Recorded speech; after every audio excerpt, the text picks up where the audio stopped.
problem, among other things here. Anyhow, we'll be back tomorrow, same time, same place, and continue the conversation. I hope you have a great afternoon. Here at our studio in this building, we have had no air conditioning today, and it was 90 degrees yesterday. The air conditioning failed. It still hasn't come on. So it's been a really interesting morning for me and Sean and Nate and Joyce. But hopefully everything will be good tomorrow, and we'll be back. So get out there, get active, tag you're it. We'll see you tomorrow. You've been listening to Thom Hartmann. For audio and video archives, visit thomhartmann.com.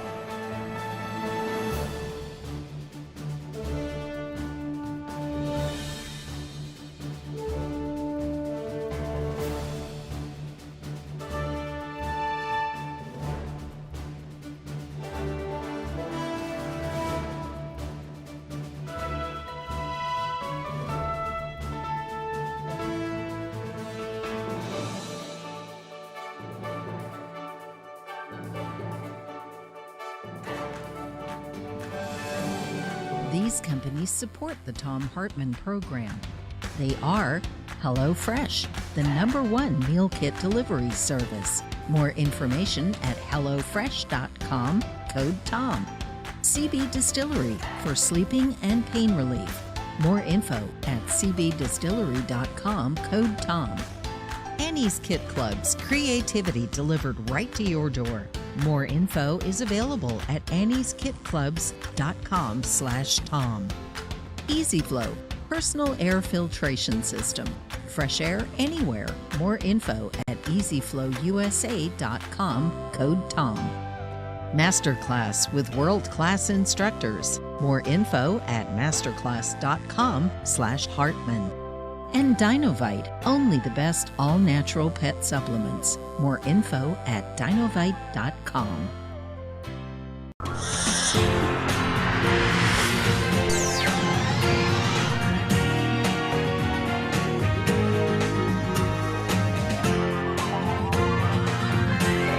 We say fight back!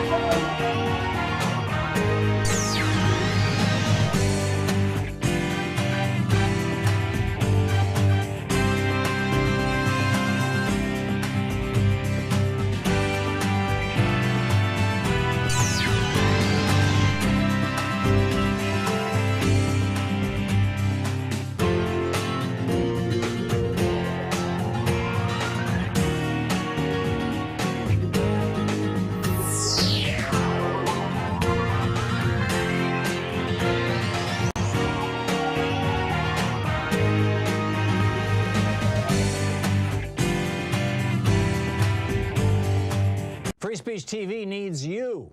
Seriously, Free Speech TV actually does need your help. Please call now, 877-378-8669, and pitch in. This is an opportunity. I say tag you're it all the time, and get out there, get active. This is your opportunity. This is your opportunity to do something that actually is going to strengthen and enhance democracy in the United States. And that is to help keep this network going and help keep this network growing. It's important stuff. We're dealing with, and not just on my program, right across the network, we're dealing with some really large issues. The whole spectrum from issues of race to issues of democracy to issues of, just pick something, right? Foreign policy, trade, quality of life, the Republican war on Social Security and Medicare, the Republican war on poverty, it's a war on poor people, the Republican war on working people. Well, it's starting to sound partisan here. I don't mean it to be partisan. There are a few Democrats in on those wars too. The bottom line is that Free Speech TV, just set aside the politics. Free Speech TV needs your help. Democracy needs your help. A functioning democracy needs your help. And you're calling now, 877-378-8669. You're calling now and making a contribution to Free Speech TV, especially making a commitment, an ongoing commitment to say every single month I will let you ding my credit card for $5 or $50 or $15 or what, you know, pick your amount. You can make a one-time gift if you want to get one of our premiums and then say, oh, and by the way, after that one-time gift, you can also charge me this. This is, the time is now. These pledge drives are extraordinary opportunities, actually, to provide a little feedback to Free Speech TV. What do you like? What do you not like? What would you like to see more of or less of? What's meaningful to you? What isn't? Which programs, whatever. I mean, this is your chance to talk back to Free Speech TV and to help support this television network. And this week, with a tip of the hat to frontline funder Mary in Kentucky, and thank you, Mary, we have an additional $5,000 that will match your contributions if we hit our goal for the week. So please call now, 877-378-8669, and pitch in to help out.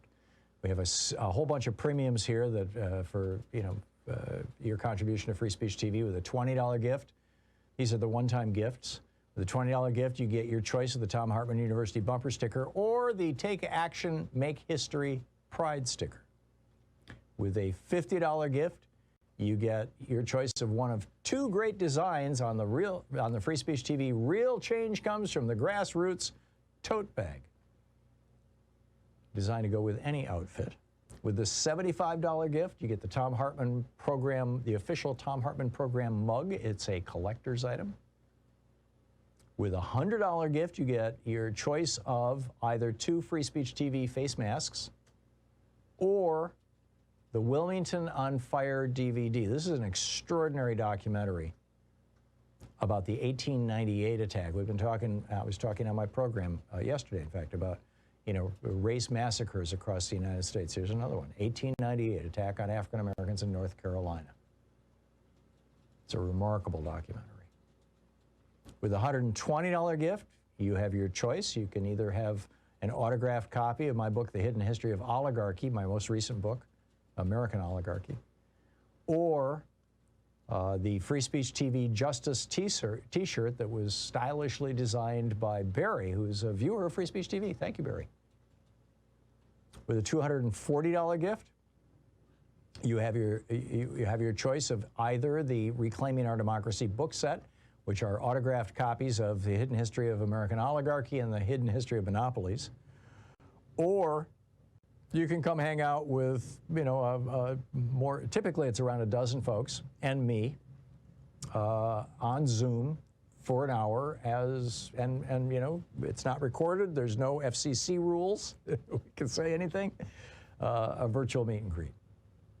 And with the $360 gift, there's the Thom Hartmann University Summer Box Set, which is the Thom Hartmann University bumper sticker, the Free Speech TV bumper sticker, the Take Action, Make History Pride sticker, the Free Speech TV Real Change Comes from the Grassroots tote bag, with two great designs, the Wilmington on Fire DVD or the collector's item, and the collector's item Thom Hartmann mug. All of that comes with a $360 gift.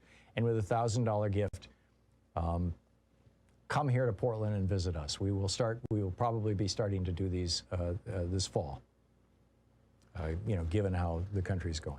But the bottom line is whatever you can afford to give, however you can afford to help out, Free Speech TV needs your help now. So please call right now, 877-378-8669, 877-378-8669, and become part of this movement for democracy. This is the Thom Hartmann Program. And happy Thursday. Thom Hartmann here with you. We've got a lot to cover on today's program, a really big program today. In our third hour, Peter Aldhous is going to be talking with us about some just startling new information that came out of Texas about what happened when the power grid shut down, when the Arctic air came down. This is mind-boggling. We'll get to that in the third hour. In our second hour, vaccines violating anti-Nazi codes. This stuff is flying all over the right wingosphere. We'll be talking about that. And would Donald Trump's martial law plan have actually worked? We'll get into that in the second hour of the program. And I'm going to, in just a few minutes, get into, in this first hour, this bizarre new ruling by the Senate parliamentarian, basically crippling the Democrats in the Senate. So we'll get into that in just a minute. But my main rant for the day is the piece that I posted today, HartmannReport.com, the grand dragon of today's Ku Klux Caucus. That would be Donald Trump. But the point is that the Democratic Party needs to start dealing with the Republican Party not as a legitimate political party. This is the problem. I mean, you see, like, you know, Sinema and Manchin hanging out with Republicans going, oh, yeah, we're all cool here. No, I'm sorry. The Republican Party is no longer a political, a real conventional political party. I mean, a week or two ago shared with you this extraordinary study out of Europe comparing the Republican Party with a whole variety, with several hundred, I think it was over 300 different political parties across Europe. And, you know, because most European countries have parliamentary systems and proportional representation in parliament, they have multiple parties, unlike the United States, where we basically have two parties. And so they looked at, you know, several hundred political parties and compared them to the Republican Party, and the conclusion they came to was that the Republican Party was closest to Viktor Orban's Fidesz, which is the right-wing fascist party that has taken over Hungary, shut down the free press, imprisoned people like me, imprisoned the opposition, particularly its people in the media, just, I mean, you know, it's just, and this is, by the way, now starting to infect Poland seriously as well. So, you know, basically they just came out and said the Republican Party is not a legitimate political party. Well, okay, if it's not a legitimate political party, what is it? Donald Trump dumped his blog.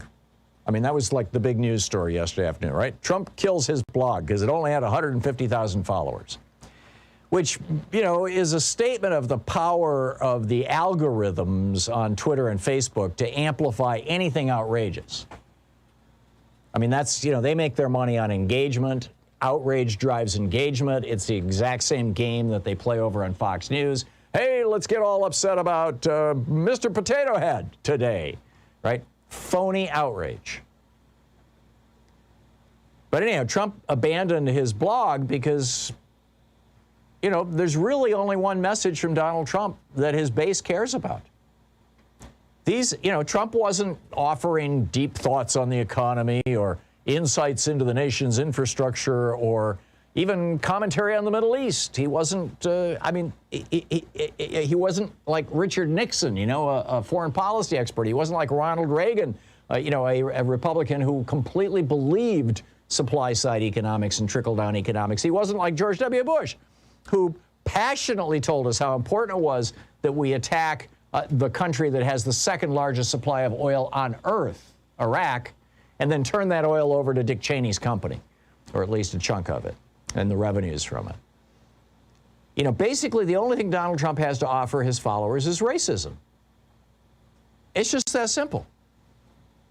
And that's not unique in our history. I mean, you know, back in 1921, when Republicans took the White House with the election of Warren Harding, and by the way, this is not in the 1920s. This was not entirely partisan. This was in part in response to Woodrow Wilson showing Birth of a Nation. But basically, you had 12 years of Republican rule that paralleled a massive rise in power and influence by the Ku Klux Klan. And in fact, on my blog today, or my post today, or whatever you call it, over at HartmannReport.com, I posted a picture of 150,000 cheering Americans, you know, applauding. In 1926, 30,000 Klan members marching down Pennsylvania Avenue, or whatever the avenue is, marching down to the Capitol. That's, you know, that's where we were at in the 1920s when Republicans were running the White House. It kind of fell off, you know, in the 1960s, Klan membership after the Civil Rights Act and the Voting Rights Act and the assassination of Reverend Dr. Martin Luther King and things like that. Basically, it became embarrassing to wear Klan regalia. You know, I mean, he still had a few diehards like David Duke, but basically, and Steve Scalise, you know, the number 2 Republican in the House of Representatives, Republican from Louisiana, who said, "I am David Duke without the baggage." So, I mean, it's still around, but they don't call themselves the Klan anymore. They call themselves the Republican Party. Where did all those Klan members go? They became Republicans. Why? Because Richard Nixon, on the advice of his consultancy, there was these 3 guys who started this political consulting company back in the late 60s that worked for Richard Nixon. They were Lee Atwater, Paul Manafort, and Roger Stone. Their company was something like Atwater, Manafort, Stone, or Associates, or some variation on that. And they basically advised Richard Nixon to start calling out to the white racist so-called silent majority with his Southern strategy. This is what they invented. So, bottom line, and there was an Axios Ipsos poll that just showed this the other day, that like 4% of Republicans think that, we need to do more to, here it is, that 4% of Republicans agree with the notion that America is a racist country. 48% of Republicans disagree, say America's not racist, and only 4% of Democrats say that. I mean, this is 87% of white Democrats believe America needs to continue working to give black Americans equal rights. Only 19% of white Republicans agree. This is why Republicans have introduced legislation into 47 states to block voting by non-white people. Today's GOP is the Klan reinvented. They don't care about foreign policy. They don't give a rat's ass about the federal budget or what tax rates corporations pay. They don't care about Keynesian economics or trickle-down economics. All they care about is that black people and other racial and gender minorities, along with their white women, are kept under their thumbs. I mean, this is it. It's very straightforward. History is literally repeating itself. It's why the Republican legislatures all across the country are so hysterical about the racial history of America being taught in our schools. Well, of course, the Klan would be hysterical about it. It reflects poorly on them. It's why you've got open Nazis organizing, MAGA events on Facebook. The Democratic Party is in denial. We have had this evidence since 1968 that the Republican Party was reinventing itself as the Klan, or that the Klan was reinventing itself as the GOP at the behest of Richard Nixon. And they've been going on this path all along. Even these armed white militias, they're just the old night riders. Democrats need to recognize this. They need to get out of denial and start treating the Republican Party the way that they would treat the Klan, because that's what it is. We'll be back. This is the Thom Hartmann Program. And on the other side of this break, I want to get into what the Senate parliamentarian is up to. It's nasty, nasty stuff.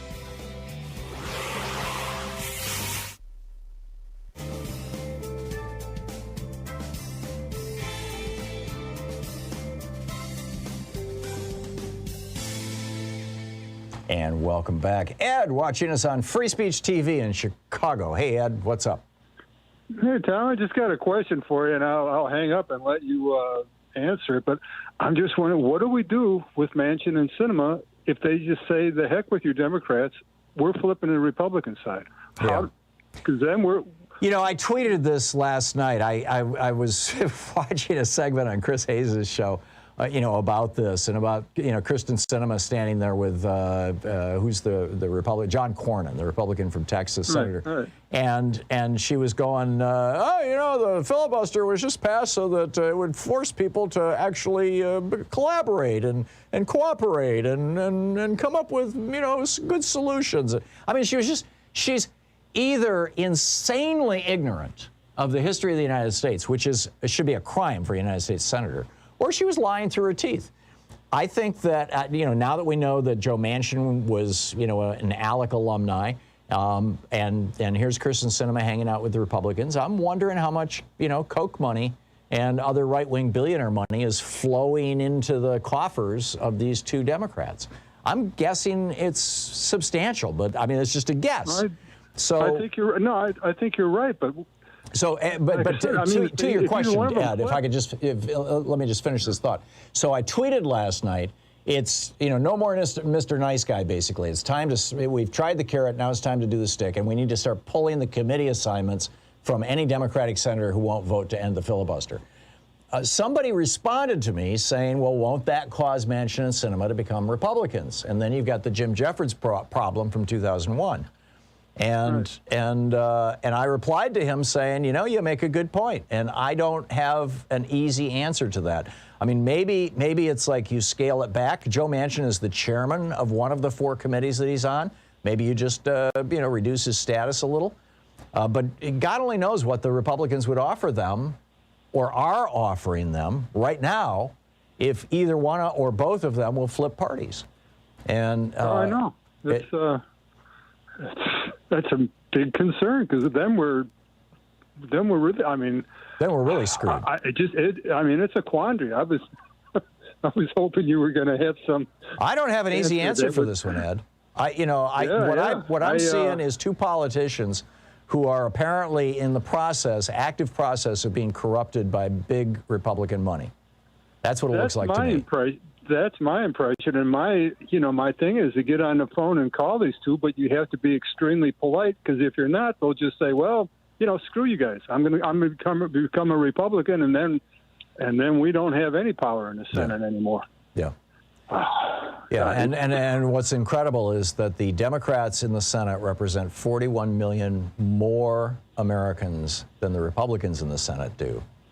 And yet, still, you've got Democrats saying, "Well, we're not quite a majority, and so we really shouldn't be, quick." It's just, it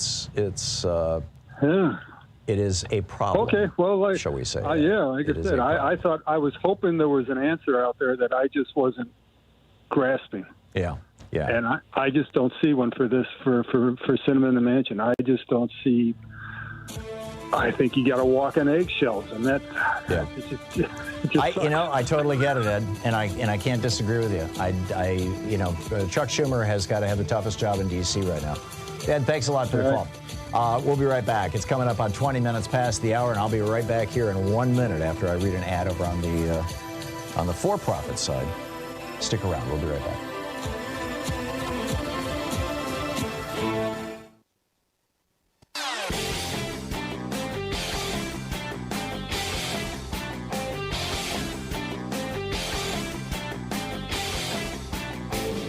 Our 1-hour free podcast recaps our show, and it's available wherever fine podcasts are found. And we have the full 3-hour podcast available over at thomhartmann.com if you want to really support our program. So for our Thom Hartmann Insider videotape that is over, or videotape, YouTube, whatever you want to call it, private video that's available over at thomhartmann.com, I'm talking this week about Donald Trump just completely giving in to Erdogan of Turkey, the president of Turkey, the dictator of Turkey now, and this theory that Jared Kushner okayed the killing, at least the capture, perhaps the killing of Jamal Khashoggi, and to Mohammed bin Salman, and that Erdogan has the tape of it, and that when he called up Donald Trump a couple weeks ago and said, "I want you to pull out of Syria and give me those Kurds so I can kill them and take that land," that he did it because Erdogan threatened him. And then Erdogan comes to the United States, a week or 2 later and gets a whole state dinner thing. Check it all out. It's over at thomhartmann.com. I think you'll find it fascinating. So back in 2001, there was there was a period of time in 2001 when the Republicans controlled the Senate. And then Jim Jeffords abandoned the Republican Party, and the control of the Senate flipped to the Democrats, and Trent Lott basically ran the Senate after that. But it started out with the Republicans in charge of the Senate. And the Republicans wanted to pass multiple pieces of legislation using reconciliation. Reconciliation is that little rule that says if it has to do with taxes and spending and it affects the budget, then you can't filibuster it. And in fact, as David Rosenbaum on May 7th, 2001, wrote in the New York Times, Republican leaders decided last week to dismiss the Senate's parliamentarian, Robert B. Dove, because of their frustration over his recent rulings on tax and budget matters, a top leadership staff assistant said today. One of Mr. Dove's recent rulings was that only one tax bill could be, in other words, only one piece of legislation through reconciliation, could be considered this year under special budget rules that prevent filibusters. That was 2001. The Republicans were in charge. They wanted to pass multiple pieces of legislation using reconciliation. The Senate parliamentarian said, you can't do that, and they fired him. So what's going on now? Well, it turns out that the Senate parliamentarian, the current one, Elizabeth McDonough, who is ostensibly nonpartisan. She's supposed to be a person who is not a creature of politics. She's just a Senate rules wonk. She had told Schumer a few months ago, you know, if you want to amend or add to, I don't recall, I'm not sure I ever even knew the exact language that she used when she talked to Schumer, but essentially amend or add to a previous reconciliation bill with a later reconciliation bill, you could do that. In other words, you pass the American Rescue Act, the American Rescue Plan. The American Rescue Plan made it, basically put America back to work. I mean, we're seeing this all over the place. You passed the American Rescue Plan by reconciliation. Not a single Republican voted for it. None. There's a bunch of them out there bragging about it, but none of them voted for it. And what McDonough told Schumer back a few months ago was, and if you want to add to that, you can do that. Well, yesterday, she said, no, I've changed my mind. You can't do that if you're doing it to get around a filibuster. Now, I can tell you with absolute certainty that there is nothing in the Senate rules that says that you can't pass something via reconciliation just to get around a filibuster. In fact, the whole point of reconciliation is to get around a filibuster. So she's just pulling this out of, her left ear. So what are the Democrats going to do? What's Schumer going to do? Is he going to have the courage that Trent Lott had in 2001, if you want to use that word to describe Trent Lott? Is he going to stand up to her and say, that's your opinion, you're fired. We're going to hire a new parliamentarian who will work with us, rather than you, who was the parliamentarian during the Trump administration. Now, she was also the parliamentarian during the tail end of maybe the entire Obama administration. I'm not sure exactly when she came in, but it was about a decade ago. But I guarantee you, if Mitch McConnell was the Senate Majority Leader right now, and Elizabeth McDonough was the Senate parliamentarian, was blocking him, he would fire her.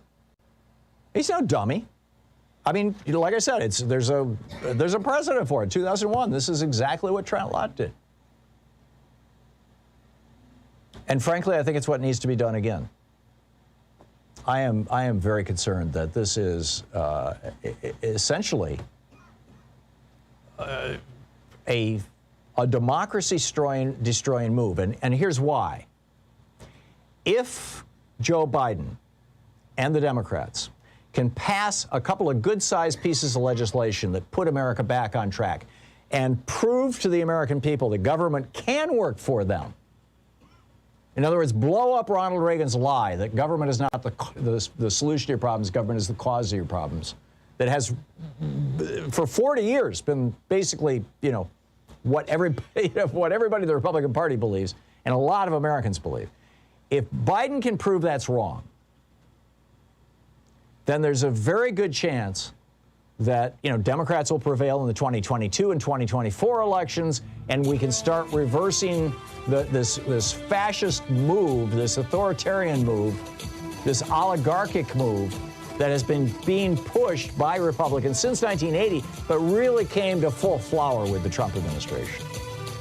And if Biden fails to do that, if the Senate can't pass these pieces of legislation, people are just going to throw their hands up and say, okay, screw it. Let's try the Republicans again. Maybe they can do something, just like they did in 2016. You're listening to the Thom Hartmann Program. Call 202-808-9925. This is not healthy.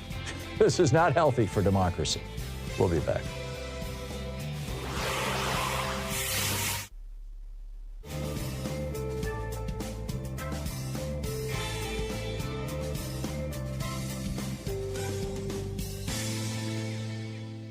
Free Speech TV needs you. Seriously, Free Speech TV actually does need your help. Please call now, 877-378-8669, and pitch in. This is an opportunity. You know, I say tag your it all the time, you know, and get out there, get active. This is your opportunity.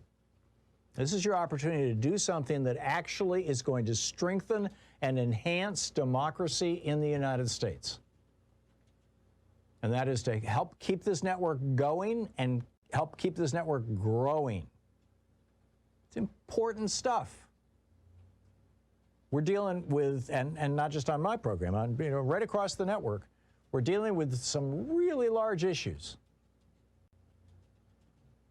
You know, the whole spectrum from issues of race to issues of democracy to issues of, I mean, just pick something, right? Foreign policy, trade, quality of life, the Republican war on Social Security and Medicare, the Republican war on poverty, actually it's a war on poor people, the Republican war on working people. Well, you know, it's starting to sound partisan here. I don't mean it to be partisan. There are a few Democrats in on those wars too. The bottom line is that Free Speech TV, you know, just set aside the politics. Free Speech TV needs your help. Democracy needs your help. A functioning democracy needs your help. And you're calling now, 877-378-8669. You're calling now and making a contribution to Free Speech TV, especially making a commitment, an ongoing commitment to say every single month I will let you ding my credit card for $5 or $50 or $15 or what, you know, pick your amount. You can make a one-time gift if you want to get one of our premiums, and then say, oh, and by the way, after that one-time gift, you can also charge me this. This is, you know, the time is now. These pledge drives are extraordinary opportunities, actually, to provide a little feedback to Free Speech TV. What do you like? What do you not like? What would you like to see more of or less of? What's meaningful to you? What isn't? Which programs, you know, whatever. I mean, this is your chance to talk back to Free Speech TV and to help support this television network. And this week, with a tip of the hat to frontline funder Mary in Kentucky, and thank you, Mary, we have an additional $5,000 that will match your contributions if we hit our goal for the week. So please call now, 877-378-8669, and pitch in to help out. We have a whole bunch of premiums here that for, you know, your contribution to Free Speech TV with a $20 gift. These are the one-time gifts. With a $20 gift, you get your choice of the Thom Hartmann University bumper sticker or the Take Action, Make History Pride sticker. With a $50 gift, you get your choice of one of two great designs on the Free Speech TV Real Change Comes from the Grassroots tote bag, designed to go with any outfit. With the $75 gift, you get the Thom Hartmann Program, the official Thom Hartmann Program mug. It's a collector's item.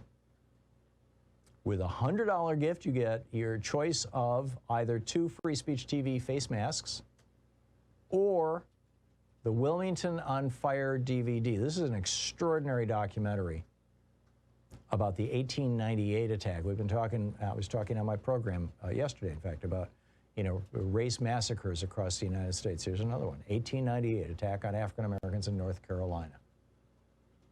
It's a remarkable documentary.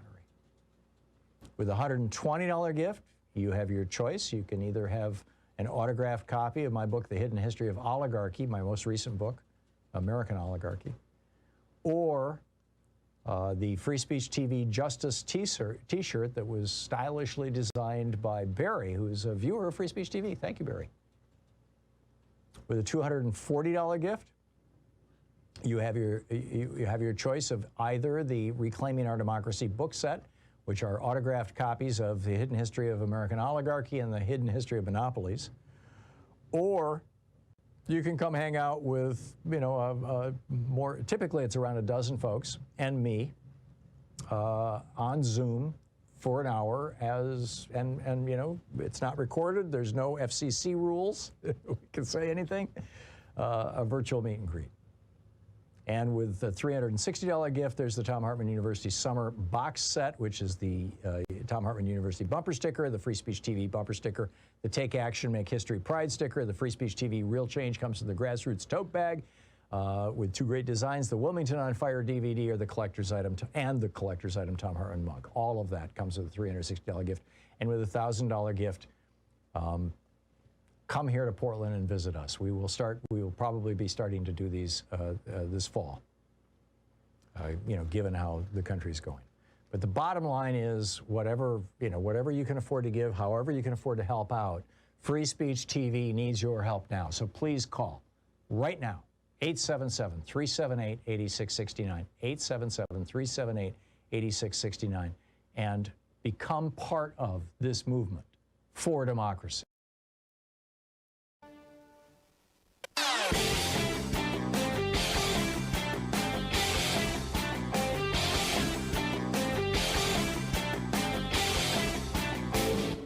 Missed my opening rant today? It's usually published over at HartmannReport.com, where you can read it and share it with your friends for free. Check it out, HartmannReport.com.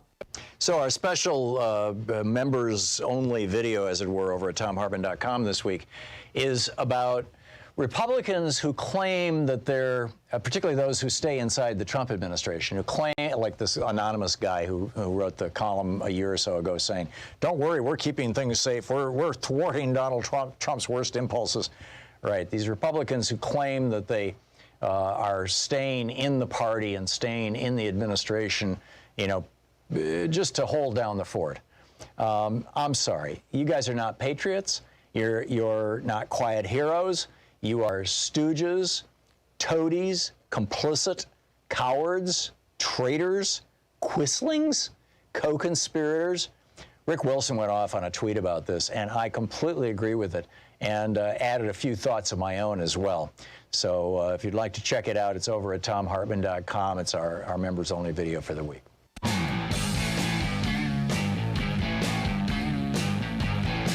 Welcome back. Thom Hartmann here with you. I mean, this is a real challenge, right? This is, and I'm going to pick up your phone calls in just a second here, but this is a very real challenge that Democrats in the Senate are now facing, because yesterday Senator Sinema went on TV with John Cornyn, the Republican from Texas, one of the more toxic, deeply in the pockets of the fossil fuel billionaires. Went on TV with him and said, oh, the filibuster is just to make us work together, because that's how it was designed. No, it wasn't designed that way. It was designed, to stop any discussion in 1837 was the first year it was applied, and by John C. Calhoun, and it was designed to block any discussion of abolition of slavery. Pure and simple. And so you've got Sinema, saying this. You got Joe Manchin saying this. We know now that Manchin is a graduate of ALEC.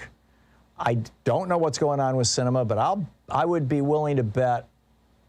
Well, I'm not. I don't generally bet, but I am wondering out loud: is a whole bunch of right-wing billionaire money that normally flows into, say, for example, the pockets of John Cornyn or Ted Cruz, is that money now flowing into the pockets of Kyrsten Sinema and Joe Manchin? Is that what's going on? Are we watching two United States senators, two Democratic United States senators being bought off right in front of our eyes? I can come up with no other explanation. Can you? I mean, why would they do this? This is just amazing. Anyhow, picking up your phone calls. Kyle in Albany, New York. Hey, Kyle, what's up?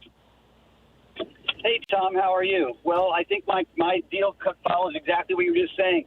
On Twitter, I was sticking up for Joe Biden's morning tweet 2 days ago, which was about the American Jobs Plan and basically talking about how all the jobs are blue collar and they're union jobs, you know, his speech, right? Yeah. So, you know, somebody was like, they came out with the whatever, Uncle Joe, Creepy Joe, whatever it was, right? So I happened to like challenge them with some facts about, I said, you do realize that this jobs plan is going to replace, you know, so many people's jobs. They don't have to have college degrees. You know, I came at him with some facts. Turns out he starts to call me a communist. Basically, I think I was talking about, I got sucked into the Marx's labor value of theory BS. Yeah. And so I actually used a link from you and a couple of other scholarly links to like chop that down. And he kept with me for 8 tweets, but then he goes, "You're a communist. I'm blocking you." Right. Like, okay, whatever you don't like is communism or socialism. They don't understand anything. And my big screed is my mother was an educator. She hated charter schools. Okay, when it came out, Right. and the fact, public educator, and the fact is, all that crap that they've done over the last 40 or 50 years seems to have worked. They have dumbed down the populace, dumbed down the education, and people don't know the history, such as what you just read. And white people like myself are unwilling to look at it and go, well, yeah, maybe we did favor ourselves for all these 240 or 400 years. You think? Yeah, Kyle, it's a problem, and also, you know, Twitter and Facebook, their algorithms promote outrage rather than anything else. Plus, both those venues are filled with professional trolls. You've got, you know, trolls who are you know, working for foreign governments. You've got trolls who are working for right-wing billionaires. You got, I mean, it's amazing. I posted something, you know, just a nice comment about Joe Biden's speech. I think it was on Saturday. And, you know, a bunch of people, you know, jumped on it going, oh, you know, Democrats and Republicans are just the same, you know, which was the main theme of the Russian trolls in the 2016 election. And so I blocked a few of those people, and then I went back and I looked and like, you know, they're like waving that, you know, oh, Hartmann blocked me like a bloody flag. So I unblocked everybody and just thought, you know, screw it.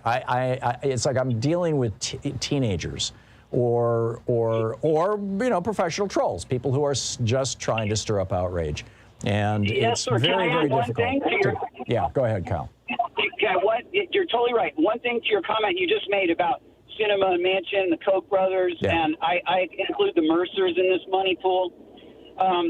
So I believe you're right. I believe that what's happened is the very, very rich people who don't really care about which party carries their water have realized that they need to start expanding a little bit and trying to find these, quote, conservative Democrats, which really, to me, has never really meant, you know, the kind of Democratic Party that we've had since LBJ. Yeah.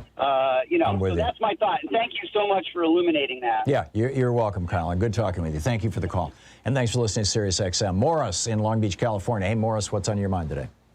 All right, brother, man, I know I'm on the clock. And by the way, Alan Lichtman, that's an awesome writer. He wrote a book called White Protestant Nation. Yeah. And if I was a gambler, I don't gamble, but if I was a gambler, I'd take him with me to Vegas, because this guy is hit every time he predicted. Yeah, Alan Lichtman's been on the show a number of times. He's brilliant.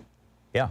That's a bad man. And Joe Manchin, to me, he sounds like he a Dixiecrat, straight up to me, a Dixiecrat. Yeah. And this is the time when we need LBJ. Remember LBJ was in big old hands, will look at you in the eye and persuade you to do something. You know, that's the kind of brother we need right now. And Papa Joe has got one issue. He don't have 5. He has 1. All he's got to do is make sure that he is successful addressing this COVID-19, and we're going to have to wait for the next election cycle because they got us where we can't do nothing. But if he is successful in defeating this COVID-19 and getting us back to some normality, I think we got a pretty good shot of keeping both houses the next election and the White House. Well, we're going to keep the White House for a minute. But all he's got to do is just go and address COVID-19. Forget Joe Manchin. He's a Dixiecrat. He's on the payroll. We're not going to get very much done. The reconciliation was awesome. It saved us. Praise God for it. But right now, Professor, we just might want to be happy with Mr. Biden being successful addressing this COVID-19 because they're going to muddy up everything else. Yeah, here's the problem with that, Morris. I totally get what you're saying, but let me push back gently. Go ahead. At the national level, I think your analysis is absolutely accurate. And I think, frankly, the Democrats nationally are going to have a really good year in 2022. The problem is at the state level. You've got a whole bunch of states that are Republican-controlled. They're passing laws that are going to give Republican legislatures the ability to throw out votes and game the system so that in 2024, whether it's Trump or Tom Cotton, they will be able to throw out votes for whoever the Democrat is and simply declare the Republican the winner. They're setting that up right now. And they're going to deepen and strengthen that hold after the 2022 election if we don't start taking back some of these states. And taking back some of these states, particularly the purple states, establishing a Democratic beachhead in these purple states is going to be a real challenge if there's not, getting above 50% nationally, okay, no big deal. We can do that based on his success with COVID. I agree with you. But we've got to reach out to the independents and the old Eisenhower Republicans and say, no, Democrats can actually make the government work for you. And in order to do that, we've got to pass the infrastructure bill and the American Jobs Plan. Or the American Jobs Plan and the I forget what he's calling the soft infrastructure one, the helping people out plan. If he can pass those things, there's going to be, such a surge of prosperity happening in red and purple states that people are going to go, wow, these Democrats are onto something. We need to be voting for Democrats at the local level. We want some of this prosperity here in Mississippi, too, or here in Arizona, or wherever it may be. If he can't do that, if he can't do those things, then what's going to happen with those kind of low information voters in the states is they're just going to stay with the Republicans. That's my fear. I agree. No, I'm with you. I agree. But something I told you a couple of years ago, and I still believe it today, nobody's talking about it. We had a big blue wave before, and it hasn't subsided. It's just getting higher and higher. And I don't care what one thing that they are doing that's tripping me out, that's freaking me out, is when they can actually legitimately say, well, even though you got this guy got more votes, we're going to give it to this other party. Now, that right there is too much. But I think if they were to try a move like that, then we would really have a problem. I think we really would. I don't care how many states. If they tried that, you got a problem. You got to say. They are going to try that, Morris. They are not passing these laws just for fun. Then we'll be in court, my brother. We'll be in court again. Well, yeah, and it'll be before the Supreme Court. And the Supreme Court with Amy Coney Barrett and Brett Kavanaugh. I am concerned. Morris, thank you for the call. I totally get it. I completely agree with you. In the short-term sense and on the national level, the analysis is spot on. But we've got to do bigger and better than that. We'll be right back.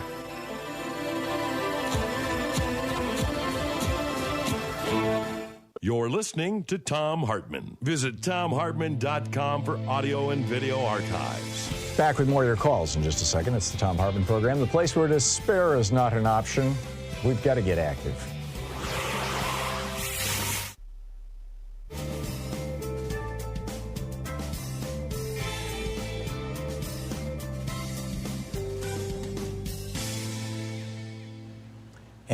And welcome back. Dennis in Aptos, California. Hey, Dennis, what's on your mind today? Yeah, talking about what I can't even say her name. Cinema. Manchin and Cinema. Yeah, in both those states, there's heavy-duty mining interests. You got the coal mining in West Virginia. You have in Arizona. You've got, it could be a number of minerals that get mined there. And I got to think that those interests are leaning on either of them. So how do you counter that? Arizona needs water. I don't know if Schumer can use some kind of a carrot regarding that. There's been all sorts of environmental damage done in West Virginia. The mountaintop removals for mining. Again, I don't know if Schumer has some kind of a carrot regarding that, but I think that's what's going on. Is whether it's Koch Industries or any other big mining company, they're leaning on them, and that's one of the things about the infrastructure bill is that it's going to be going toward fixing the environment and having green jobs and more solar and wind, the electric charging stations and so on. And mining companies, they may not want to deal with the regulations that might be coming down their throat. Well, and the fossil fuel industry is positively hysterical about this, Dennis. Yeah, well, Exxon, a week or so ago, the new executive board of Exxon now is pro-green. We'll see how far that goes. Three members, 3 out of, I believe, 12 are now pro-green, yeah. Yeah. Which is a huge deal, but it's not a majority.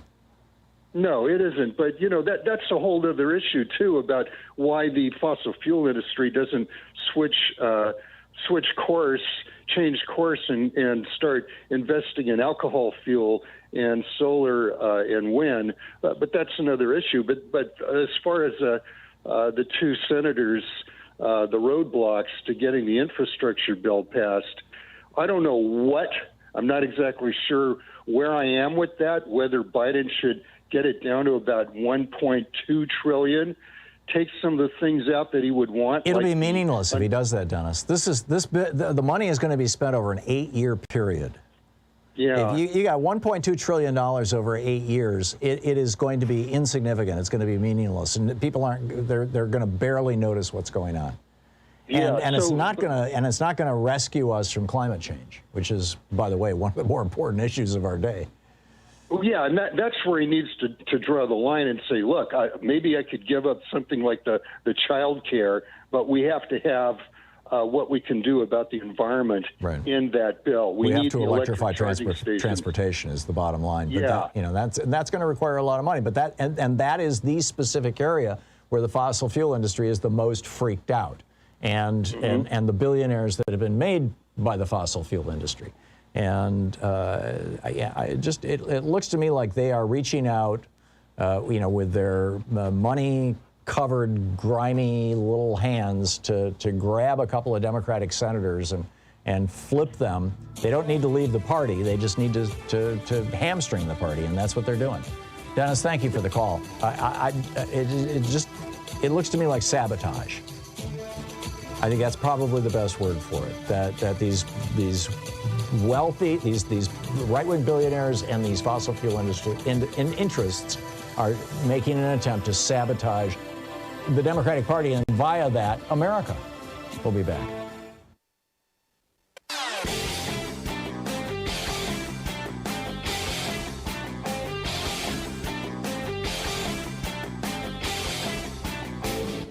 Share the Thom Hartmann Program with your friends. We're available on SiriusXM, Free Speech TV, Pacifica, commercial stations nationwide, YouTube, Twitter, Facebook, on the Thom Hartmann app, and you can even tell your smart speaker to listen to the Thom Hartmann Program. So David Perry over at Medium.com put together a list of 38 reasons to investigate the Trump administration. Everything from the Russian influence over the 2016 election to the Trump family's collusion with Russia to Ivanka Trump's trademarks to federal spending at Trump properties to the civilians killed by Trump's drone strikes to the Trump administration's role in turning the United States into the global epicenter for the COVID-19 pandemic. Yes, we are. Yes, it's grim. Their decision to sideline the CDC, politicizing mask wearing just to try to get himself reelected, the number of people who died because the White House kept PPE from blue states, from Democratic-led states, the contents of the Trump documents that Trump refused to release to the House Judiciary Committee and other committees, all the people who wouldn't speak, at all, ignoring subpoenas, violations of the Hatch Act, the deportation of COVID-positive immigrant families, illegal altering of records. Anyhow, there's a whole list. It's over at ThomHartmann.com. Check it out. And welcome back. Rose in Chicago. Hey, Rose, what's up? Hey, Tom. I want to point out that in addition to all the laws that the Republicans are passing in the red states to suppress the vote and to give themselves the power to overturn elections, they're also trying to put up all kinds of hurdles and sometimes even outright bans on the ballot initiatives, which are sometimes the one chance that people's voices can be heard. And, for example, I think as you talked about yesterday, they're trying to overturn the will of the people in regards to things such as restoring ex-felons' voting rights, legalizing marijuana, even expanding Medicaid. So the Republicans' nefarious attempts at silencing the voters should be obvious to everyone, but if only the news media would cover this stuff. Well, I think the media is pointing it out. The problem is that Republicans don't care. They have gone from doing this stuff quietly in the back rooms to now doing it out loud right in front of all of us. I mean, look at what's going on in Arizona right now. And now you've got Republicans in Pennsylvania going, hey, let's do this in Pennsylvania too. And these are not designed to put Donald Trump back into the presidency. You know, Trump thinks, apparently, according to some of the reporting, the Maggie Haberman at the New York Times, one of the more credible sources on, insider information from Trump. Trump believes that these audits are going to prove that the election was stolen from him and he's going to be put into the White House in August. Right? And that's crazy. I mean, that's just not going to happen. I mean, he's delusional. He's literally delusional, whether it's whatever it is. But it just creates all this confusion for people. So, but that's the point. What it actually does is it diminishes Americans' faith in democracy. And that's the goal of foreign countries that are run by autocrats and oligarchs. That's the goal of right-wing billionaires who literally do not believe in democracy. These billionaires who call themselves libertarians. Ask any libertarian. Democracy is mob rule. Democracy is not a good thing. You need to have an oligarchy. You need the wealthy, few who are smart and wise and well-informed and have access to all the information. They need to be the ones running things. So, I mean, that's where we're at. Rose, I got to move along, but thank you for the call. Paul in Woodinville, Washington. Hey, Paul, what's up? Oh, Tom, I'm thinking about your wondering aloud as to whether or not Kyrsten Sinema and Joe Manchin are somehow being enticed by, bought off. Okay. I thought I'd let you say it for me. Okay. So, then let me support you on that by asking this question.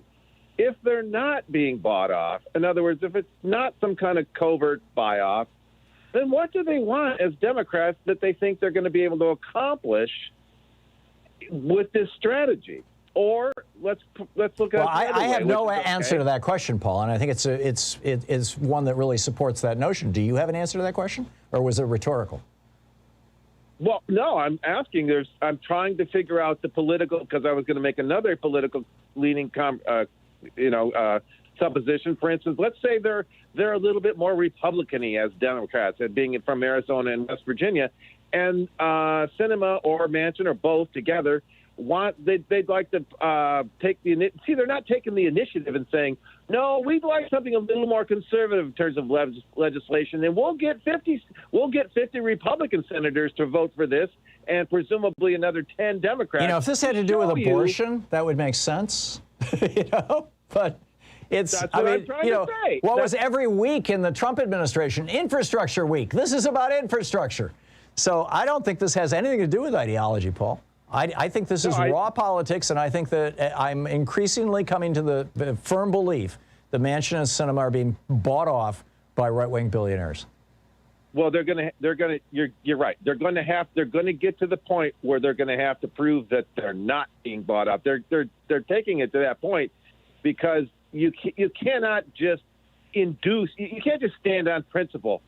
You can't. You have to induce the principle and say, this is what we mean. What we mean by this kind of legislation, well, we're going to get 60 senators to support it by making this kind of a suggestion, by making this kind of a which, by the way, is what Joe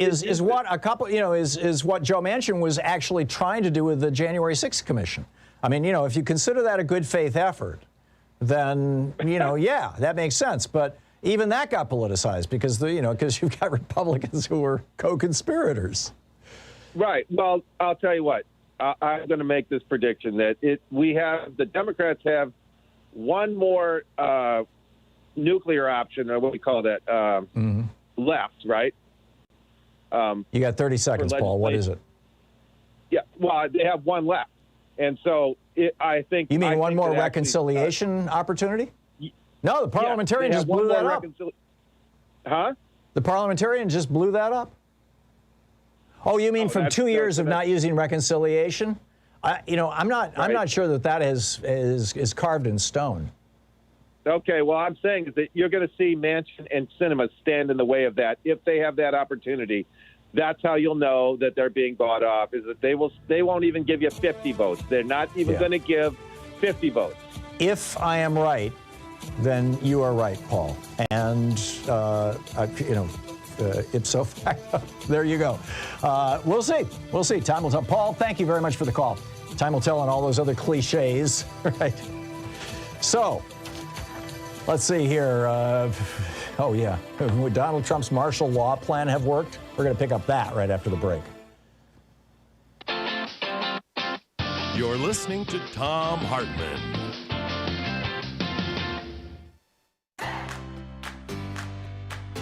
These companies support the Thom Hartmann Program. They are HelloFresh, the #1 meal kit delivery service. More information at hellofresh.com, code TOM. CB Distillery for sleeping and pain relief. More info at cbdistillery.com, code TOM. Annie's Kit Clubs, creativity delivered right to your door. More info is available at annieskitclubs.com/Tom. EasyFlow, personal air filtration system. Fresh air anywhere. More info at easyflowusa.com, code TOM. Masterclass with world-class instructors. More info at masterclass.com/Hartman.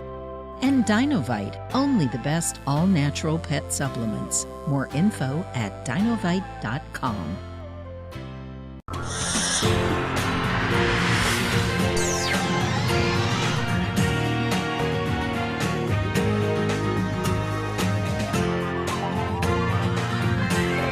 We say fight back!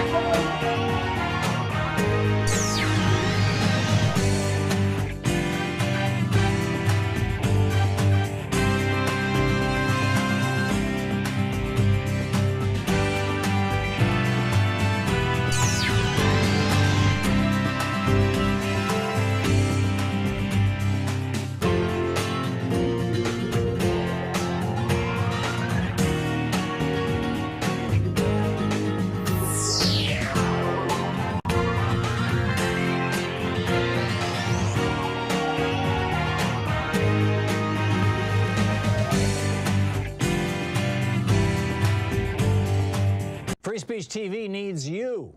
Seriously, Free Speech TV actually does need your help.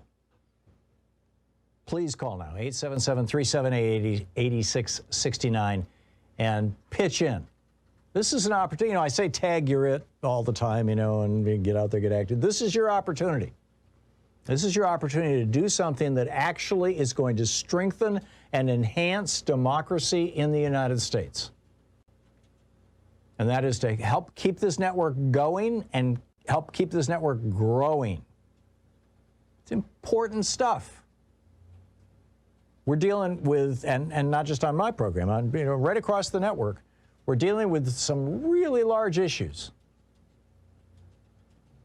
The whole spectrum from issues of race to issues of democracy to issues of,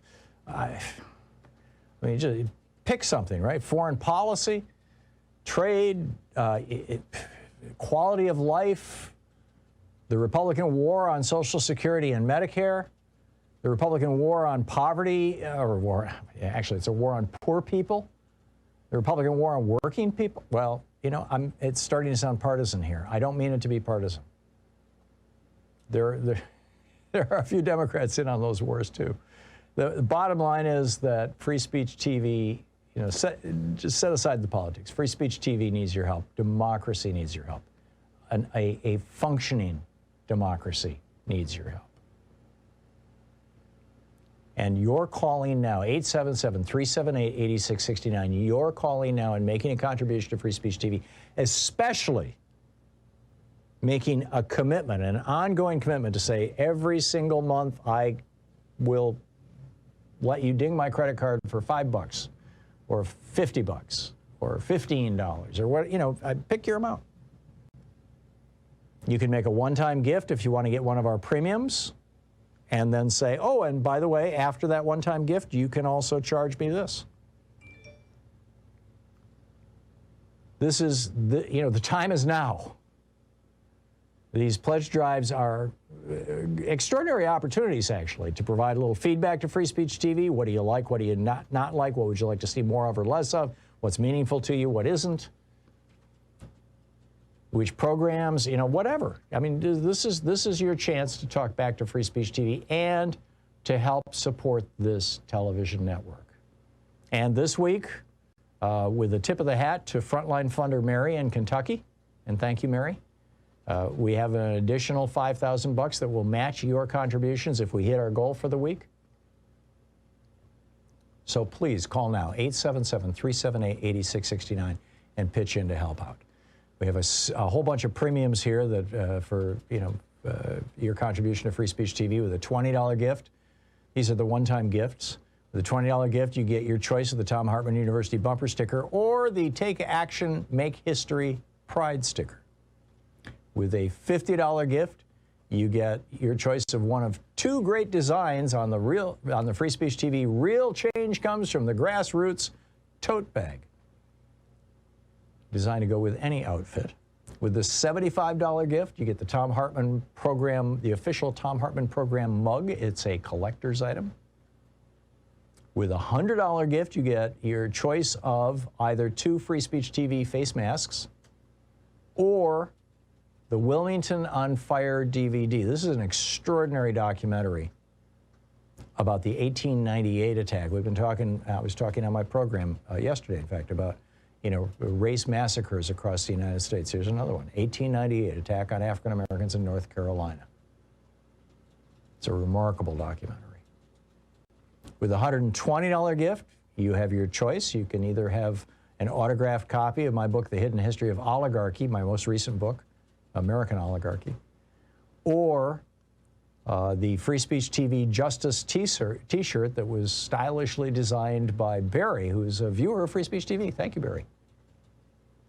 With a $240 gift, you have your choice of either the Reclaiming Our Democracy book set, which are autographed copies of The Hidden History of American Oligarchy and The Hidden History of Monopolies, or you can come hang out with, more, typically it's around a dozen folks, and me, on Zoom for an hour and it's not recorded, there's no FCC rules, we can say anything, a virtual meet and greet. And with the $360 gift, there's the Thom Hartmann University Summer Box Set, which is the Thom Hartmann University bumper sticker, the Free Speech TV bumper sticker, the Take Action, Make History Pride sticker, the Free Speech TV Real Change Comes from the Grassroots tote bag, with two great designs, the Wilmington on Fire DVD or the collector's item, and the collector's item Thom Hartmann mug. All of that comes with a $360 gift. And with a $1,000 gift, come here to Portland and visit us. We will probably be starting to do these this fall, given how the country's going. But the bottom line is whatever you can afford to give, however you can afford to help out, Free Speech TV needs your help now. So please call right now, 877-378-8669, 877-378-8669, and become part of this movement for democracy.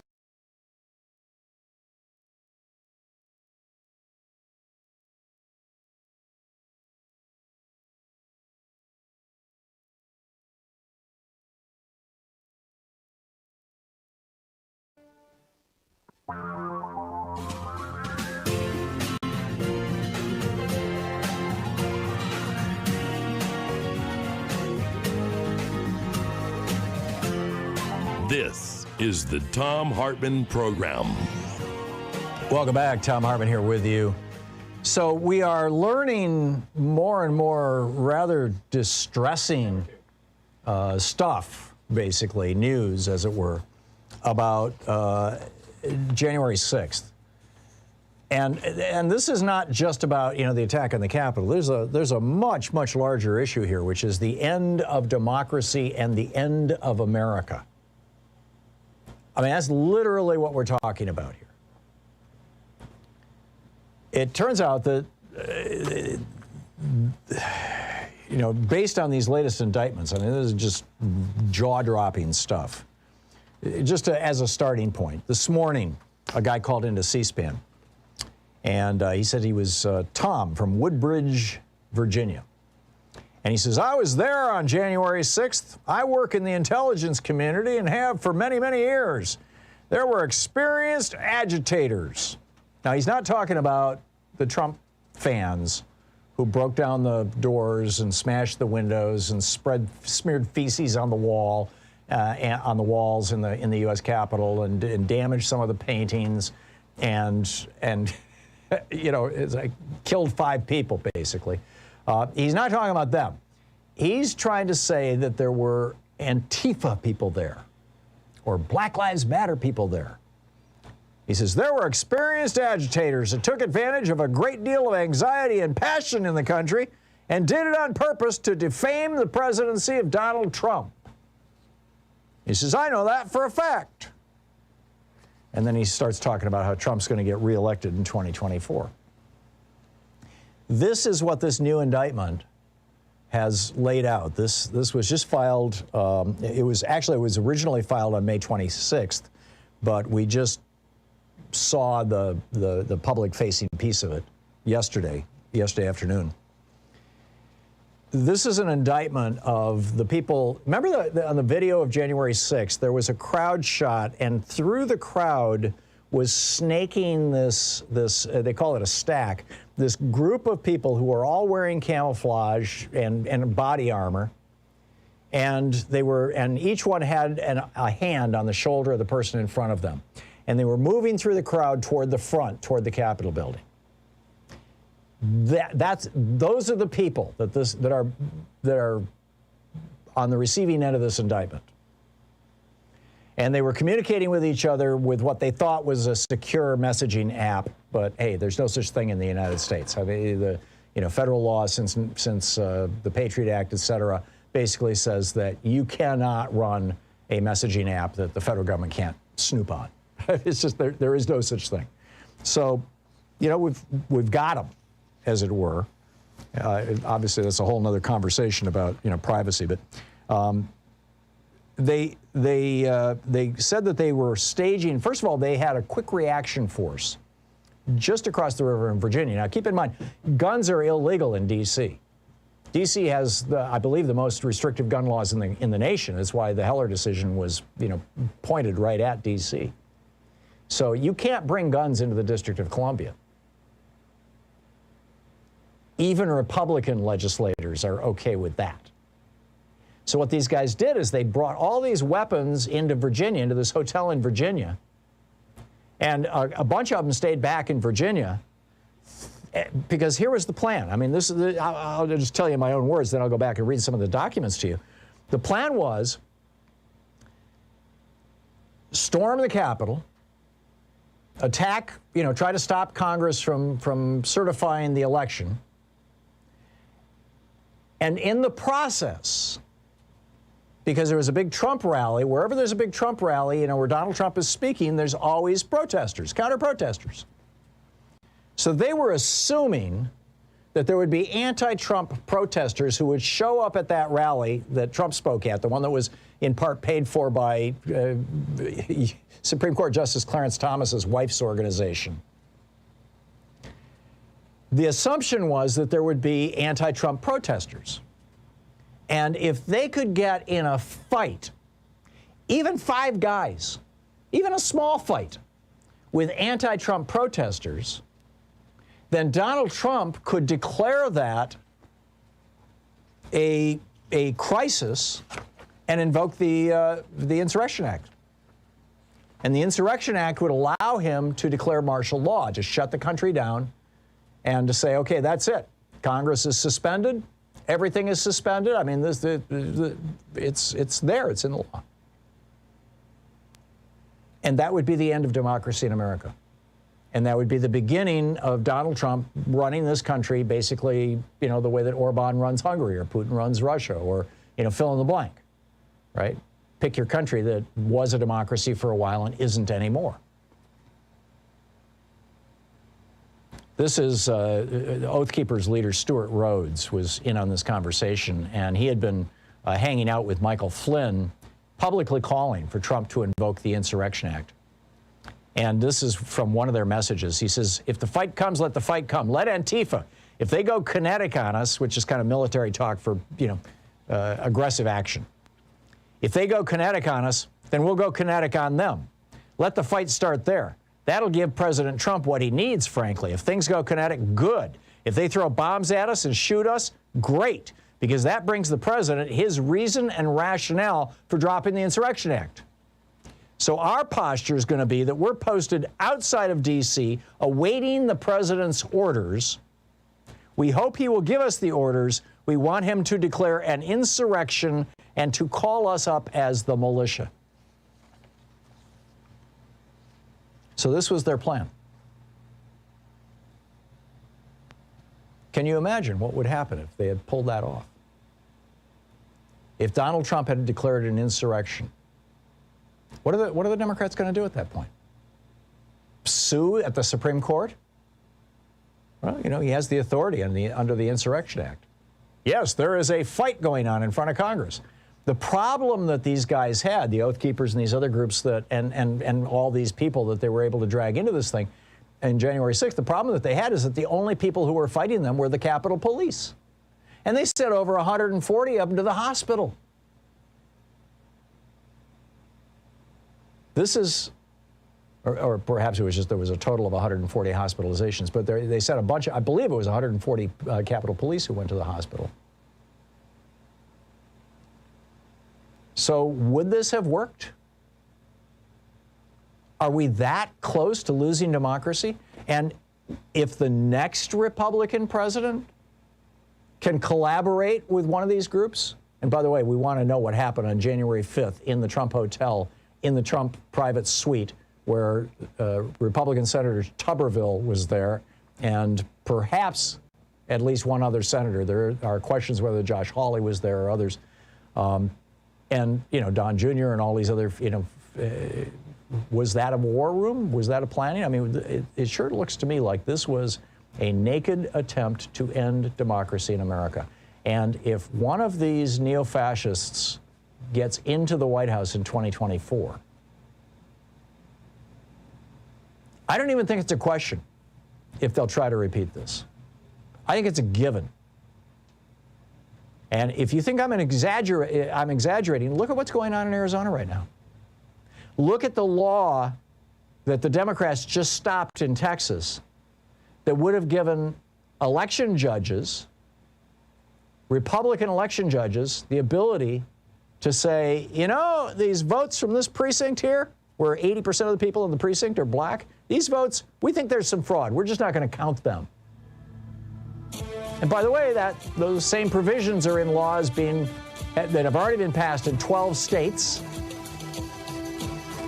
or provisions similar to them, and are being proposed in 47 states. We are watching the slow motion destruction of democracy in America. And we've got to stand up. We've got to push back. The Democratic Party needs to be leading that charge. This is the Thom Hartmann Program. Biden needs to be calling this stuff out just clearly and vividly. We'll be right back.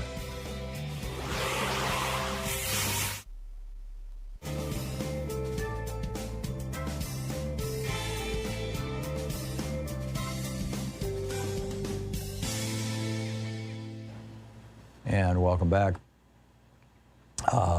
Boy, what a day, huh? I mean, what a day. Okay, let's see here. Steve in Phoenix, Arizona. Hey, Steve, what's up? Oh, hi. Hey, Tom. My God, I can't agree more with what you said, and I'm absolutely scared beyond belief. In Cinnamon Manchin, I have no idea what's going on, but I think you're spot on that too. And I think they're bought off. If we don't, or they're being bought off. I think they're either bought off or they're in the process of being bought off. Oh, I sure think so. If we don't get S1 passed and, with these infrastructure bills and everything else, democracy will die. And what I have a question for you is, do you think there is any way that we can make Puerto Rico and D.C. states so that we can get, 4 other Democratic senators before 2022 elections so that we can then bust up the filibuster, and get some of these important legislative bills passed? This may be a nuclear option, but I feel it must be done, to save democracy. If there's any way we could just force that issue. What do you think, Tom? There is a debate about whether statehood could be subject to the filibuster.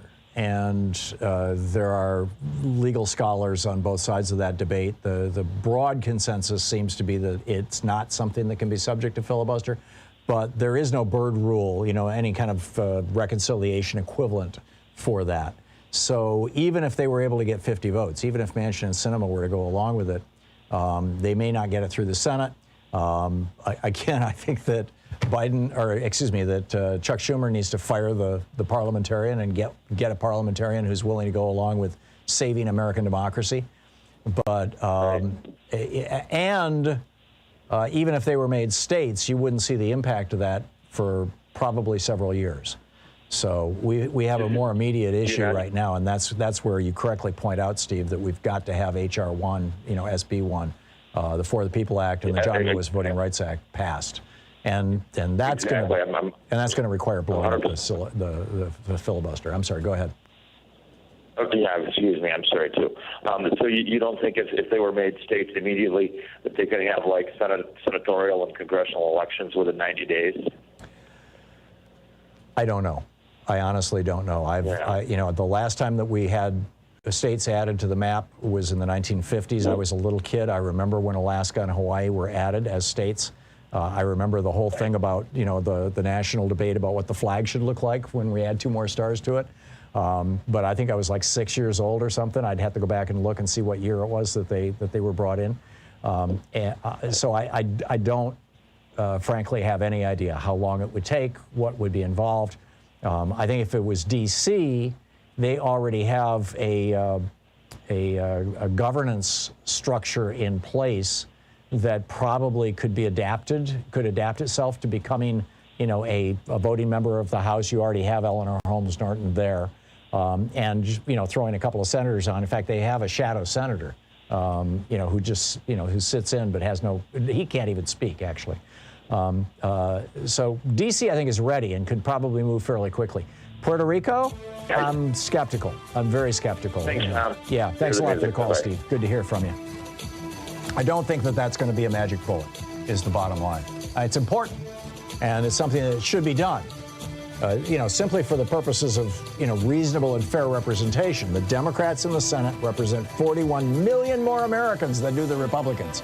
If we added D.C. and Puerto Rico, it would become 37 million more.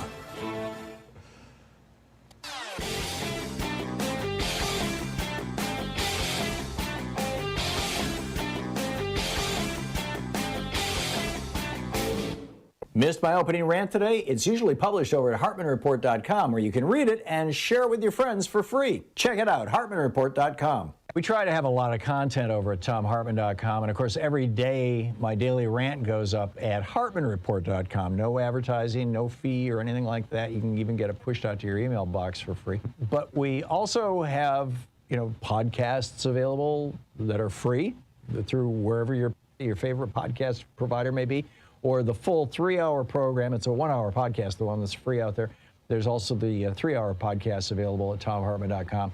And we have a special video this week for supporters of the Thom Hartmann program. It's over at ThomHartmann.com about the 62 worst members of the U.S. House of Representatives and Josh Hawley in the Senate. These are the people who voted against the COVID-19 Hate Crimes Act, which passed the Senate and the House overwhelmingly.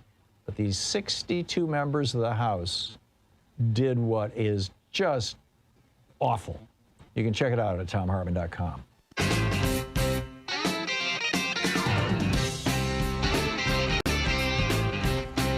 Welcome back. Thom Hartmann here with you. A couple of other things that I wanted to share with you that I think are very distressing.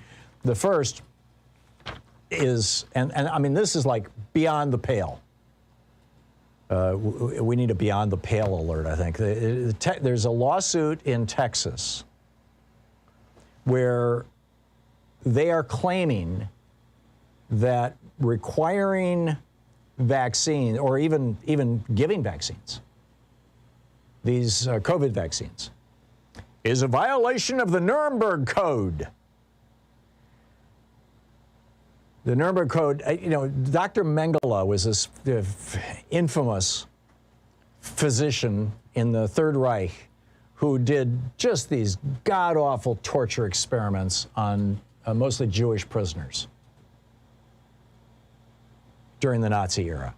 I mean, things like finding out, how cold can you get people before you quickly kill them, or what poisons can you inject into people's veins that rapidly kill them, or how high does, if you drop somebody from 20 feet on their head, he was just doing insane things, and he worked for Bayer, and they were doing experimental new drugs on these concentration camp victims.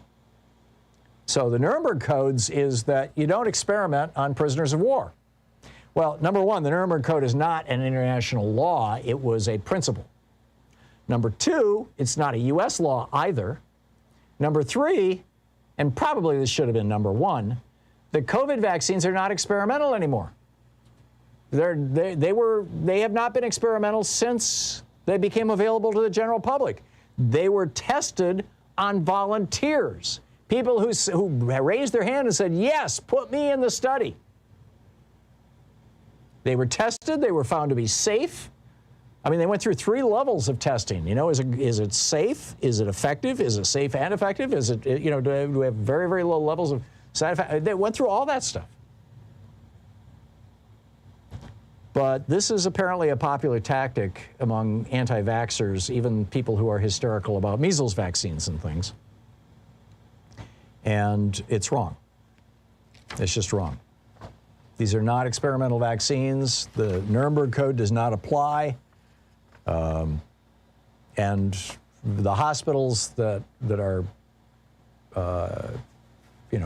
administering vaccines, or physicians, they're just trying to protect their employees and their patients from COVID-19.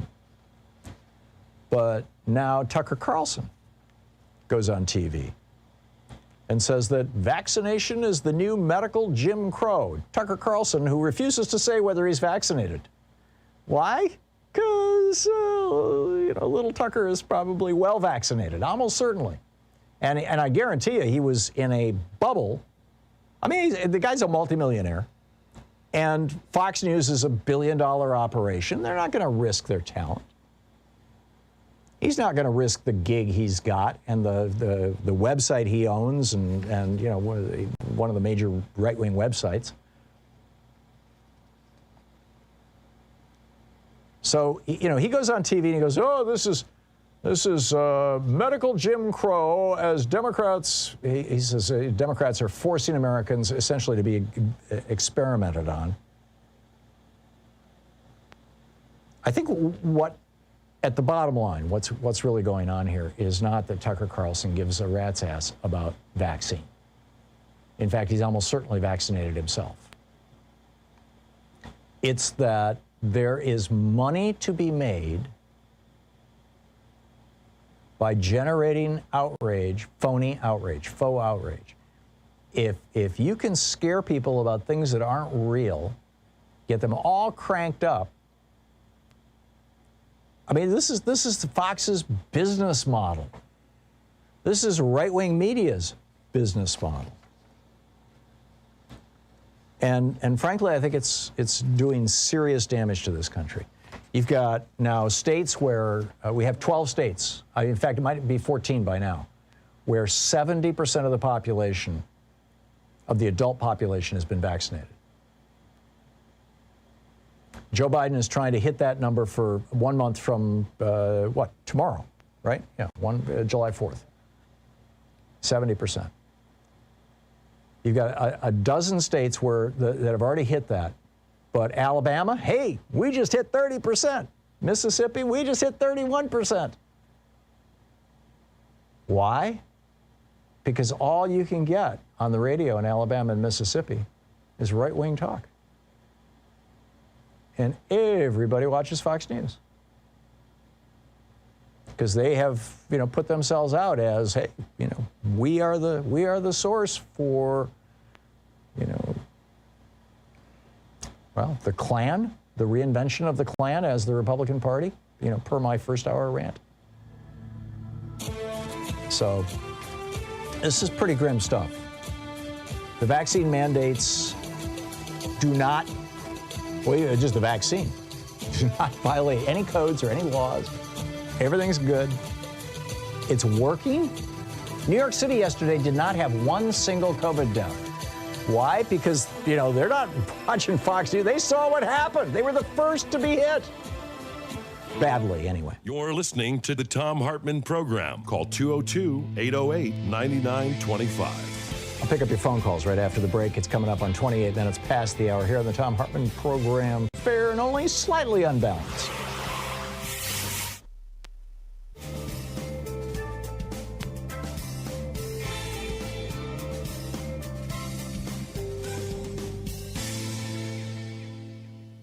Free Speech TV needs you. Seriously, Free Speech TV actually does need your help. Please call now, 877-378-8669, and pitch in. This is an opportunity. I say tag your it all the time, and get out there, get active. This is your opportunity.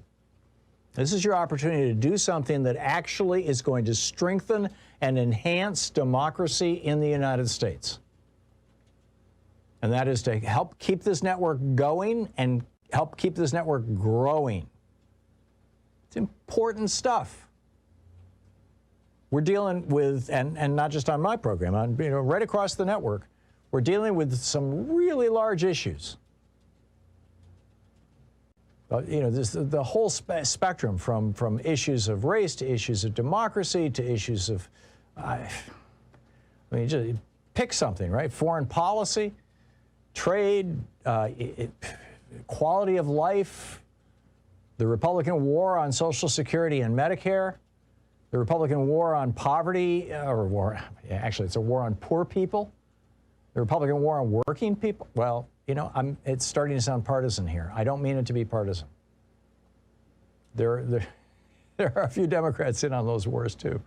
The bottom line is that Free Speech TV, just set aside the politics. Free Speech TV needs your help. Democracy needs your help.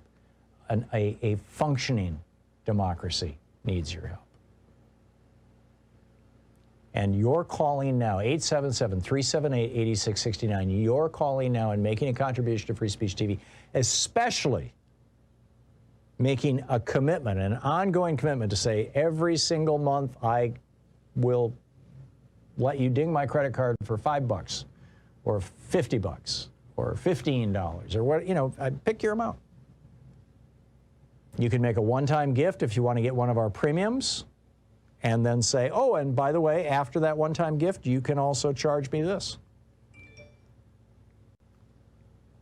This is, the time is now. These pledge drives are extraordinary opportunities, actually, to provide a little feedback to Free Speech TV. What do you like? What do you not like? What would you like to see more of or less of? What's meaningful to you? What isn't? Which programs? Whatever. This is your chance to talk back to Free Speech TV and to help support this television network. And this week, with a tip of the hat to frontline funder Mary in Kentucky, and thank you, Mary. We have an additional $5,000 that will match your contributions if we hit our goal for the week.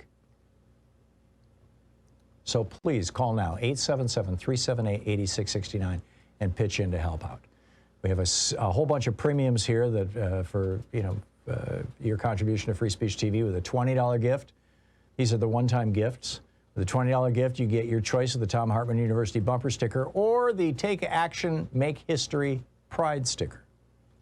With a $50 gift, you get your choice of one of two great designs on the Free Speech TV Real Change Comes from the Grassroots tote bag. Designed to go with any outfit. With the $75 gift, you get the Thom Hartmann Program, the official Thom Hartmann Program mug. It's a collector's item. With a $100 gift, you get your choice of either 2 Free Speech TV face masks or the Wilmington on Fire DVD. This is an extraordinary documentary about the 1898 attack. We've been talking, I was talking on my program yesterday, in fact, about, race massacres across the United States. Here's another one, 1898, attack on African Americans in North Carolina. It's a remarkable documentary. With a $120 gift, you have your choice. You can either have an autographed copy of my book, The Hidden History of Oligarchy, my most recent book, American Oligarchy, or the Free Speech TV Justice t-shirt that was stylishly designed by Barry, who's a viewer of Free Speech TV. Thank you, Barry. With a $240 gift, you have your choice of either the Reclaiming Our Democracy book set, which are autographed copies of The Hidden History of American Oligarchy and The Hidden History of Monopolies, or you can come hang out with, typically it's around a dozen folks and me on Zoom for an hour and it's not recorded. There's no FCC rules. We can say anything. A virtual meet and greet.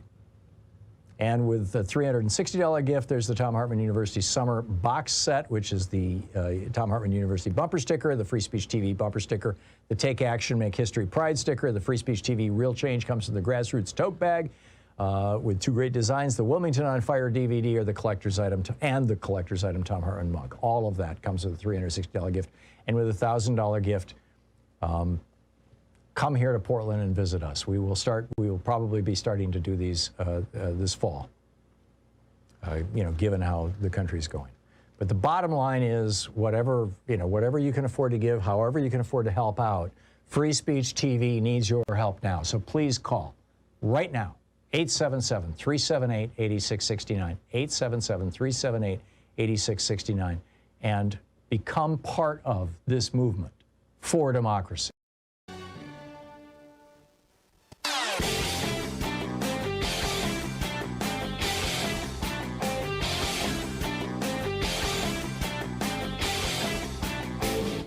Share the Thom Hartmann Program with your friends. We're available on SiriusXM, Free Speech TV, Pacifica, commercial stations nationwide, YouTube, Twitter, Facebook, on the Thom Hartmann app, and you can even tell your smart speaker to listen to the Thom Hartmann Program. So the Republican Party has sold themselves way back, all the way back to the 60s, really, as the serious party. We're the party of issues. We take stuff seriously. We have serious policy analysis. We have serious constitutional analysis. We are serious about the economy. We have all these think tanks, Heritage and Competitive Enterprise and Cato, and we've got the Federalist Society finding serious judges that we can put on the federal bench. And in response to 4 dead Americans, they got real serious. 5 House committees, 2 Senate committees. They created a separate House Select Committee for 4 dead Americans. That was Benghazi. Thousands of hours. These of testimony. companies. The Secretary of State testifying for 8 hours straight. But when 5 people die at the Capitol, not so much. Got a new video about it over at ThomHartmann.com.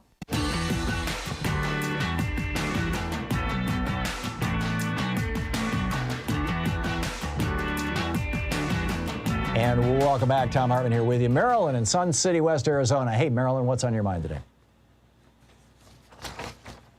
Marilyn? Yes, I can hear you. Can you hear me? I hear you just fine. What's on your mind? Thank you. Thank you. I am done with Kyrsten Sinema and people taking the Democratic Party hostage and hijacking it. I live in Arizona, and I voted for her. I expected her to keep up with, she knows what's at stake here. It's a lose-lose situation. I don't think that we should go with our tail between our legs and begging them. I realize what's at stake here, but I just think somebody needs to go up to them and say, like George Bush said, either you're with us or you're with the Republican Party. Right. And, you know, rather than wait for them to hijack us and say, if you don't do what we want, we might become Republicans, I would say, you know what? If you want to be a Republican, there's the door, because the people of Arizona voted Democrat. And you'll never get another term. But then you've got Senate Majority Leader Mitch McTurtle. Yes, I realize that. Yeah. But I get your outrage, Marilyn. I'm sorry. I just think that we're done. I'm sorry. I just think I'm done being taken hostage. And then, you know what? 2022 will come along, and 2024. And, you know, maybe Mark Kelly, Gabby Gifford's husband, can talk to them. I don't know. But I think we need to call their bluff and just say, you know what? You were voted by the Democratic voters of Arizona. And if you cannot live up to what their expectations are, you go join the Republicans, and we'll vote in somebody who can. She is up for re-election in 2024, is she not? Do you know, Marilyn? I don't know off the top of my head. I believe that's the case. Yeah, I think it is 2024. It could be 2022. I honestly don't know. Yeah. But does it matter? She either is going to serve the Democratic voters, or you go now and join the Republicans. I wonder if she's not waiting for this fake troll recount to come out, and if it comes out that Republicans won, she'll just say, oh, well, really, I'm a Republican. Like, I don't know what her thought is, but truly, I don't care. Yeah. Here's why I was asking. I'm pretty sure it's not 2022, because I think she was elected in the you could be right. Three years ago. So we should put it in 2024. That's, you know, basically 3 years from now. That is enough time for right-wing billionaires to funnel literally millions of dollars into a leadership super PAC, which is what all of these senators now are setting up for themselves. These so-called leadership super PACs, you can use that money for anything. It's what Trump has right now. You can use that money. Right. You can buy a house with it. You could just basically use it for anything. So for some of these right-wing billionaires whose fossil fuel interests would be threatened by the American Jobs Plan, by the infrastructure bill, to simply invest $5, $10, $15 million in Kyrsten Sinema and just funnel that money into her pocket via super PAC or other means. I mean, you know, guarantee her, hey, you're not going to get reelected in 2024. People like Marilyn are really pissed off at you. They're going to vote you out. But the day after you're voted out of office, we've got a job for you that pays $5 million a year. I mean, that's what Paul Ryan's doing right now. And let her go, and don't let the door hit her on the way out. You know what? I get it. Well, I just don't want her representing me. Yeah, the Coalition to Protect American Workers, the CPAW. This is a right-wing group that is run by Mark Short, who used to work for Donald Trump. That is funded by right-wing billionaires.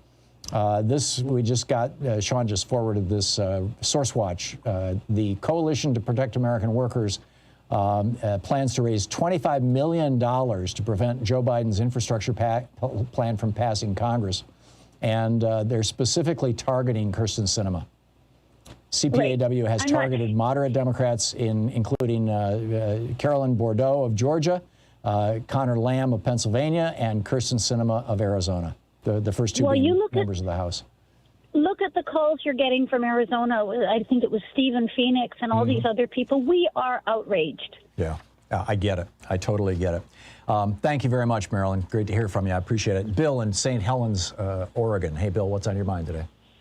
Hey, Tom. So I was in an online discussion, and someone was saying, hey, has the constitutionality of the filibuster ever been challenged? So I looked it up, and it has been. But the Supreme Court has dropped the cases because they find that the plaintiffs had no standing. And they additionally agreed with the lower district court ruling that it was a question political in nature and really not theirs to decide. So that's kind of where that was at. The next question. Well, let me just add to that, Bill, that the Constitution explicitly says that the House and Senate shall write their own rules, and the filibuster is a Senate rule. So, Tom, that's Article 1, Section 5, and I totally agree. The problem is It does not. No, don't even go there with me.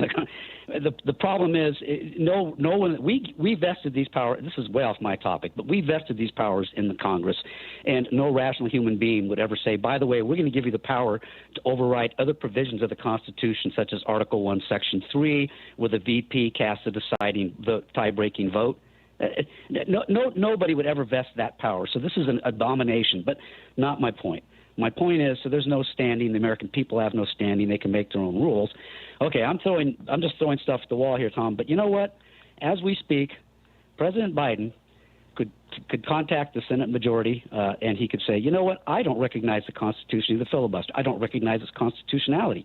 You send me over that 54-35 1/6 commission vote. You send that over, passed by the House, passed 54-35 by the Senate, and I will sign that into law. And of course, then the Republicans are immediately going to say, that's a violation of the Constitution. Let me tell you, Tom, then, unfortunately, a very biased Supreme Court, then it goes to the Supreme Court. Guaranteed, because the question is, does the president have the right to ignore a filibuster he considers unconstitutional? You get the whole idea. Will it ever happen? No. But I'm throwing ideas at the wall, how we break this thing wide open. I think he could do it. I think he could sign it into law. It would create a constitutional crisis. But where are we anyway, Tom? Where are we anyway? Okay. Well, that's the big question, Bill. You're absolutely right. It would create a constitutional crisis. And the question is, whether an institutionalist like Joe Biden is willing to go that far. Certainly, Abraham Lincoln was willing to go that far. Trump would go that far. And Andrew Jackson was willing to go that far. He defied the Supreme Court twice. Lincoln defied the Supreme Court on Dred Scott.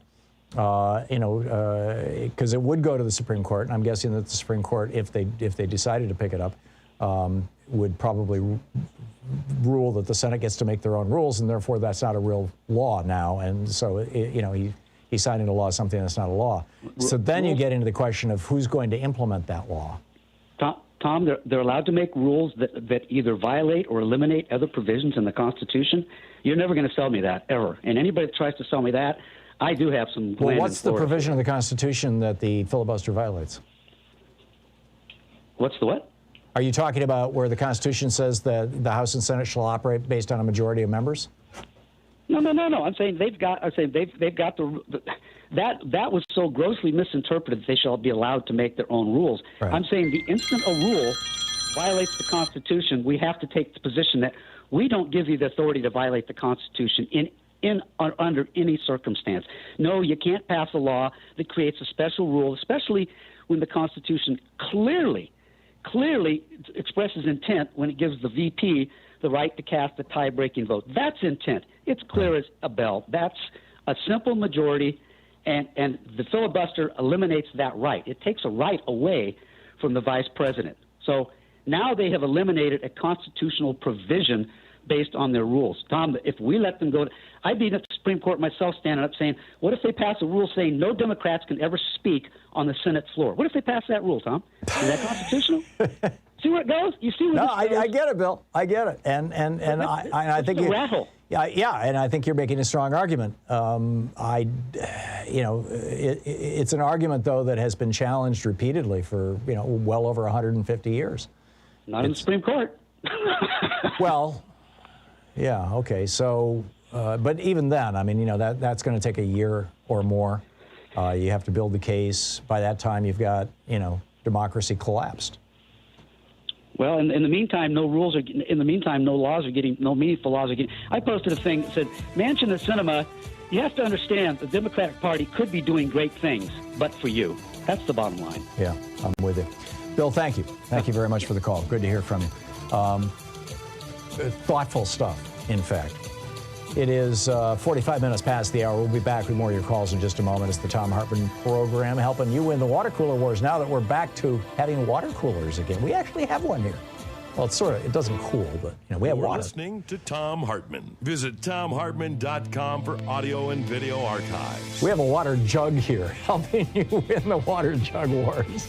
And a porcelain tank for it. We'll be back.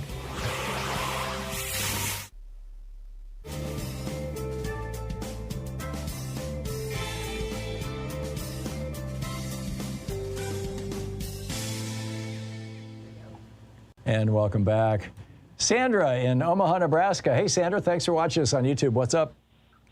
Oh, as an old ex-teacher, I had an idea that I'm going to give your listeners an assignment, and it may apply to former IRS, current IRS, maybe white hat hackers who want to do good for the world, and have them do a deep dive into the finances of Sinema and Manchin, and maybe the parliamentarian too, because I think there's probably money changing hands, and if that could be revealed, then maybe that would encourage them to step down. If there is money changing hands, it's money coming from people for whom hiring lawyers and CPAs to make sure that it is all squeaky clean legal is chump change.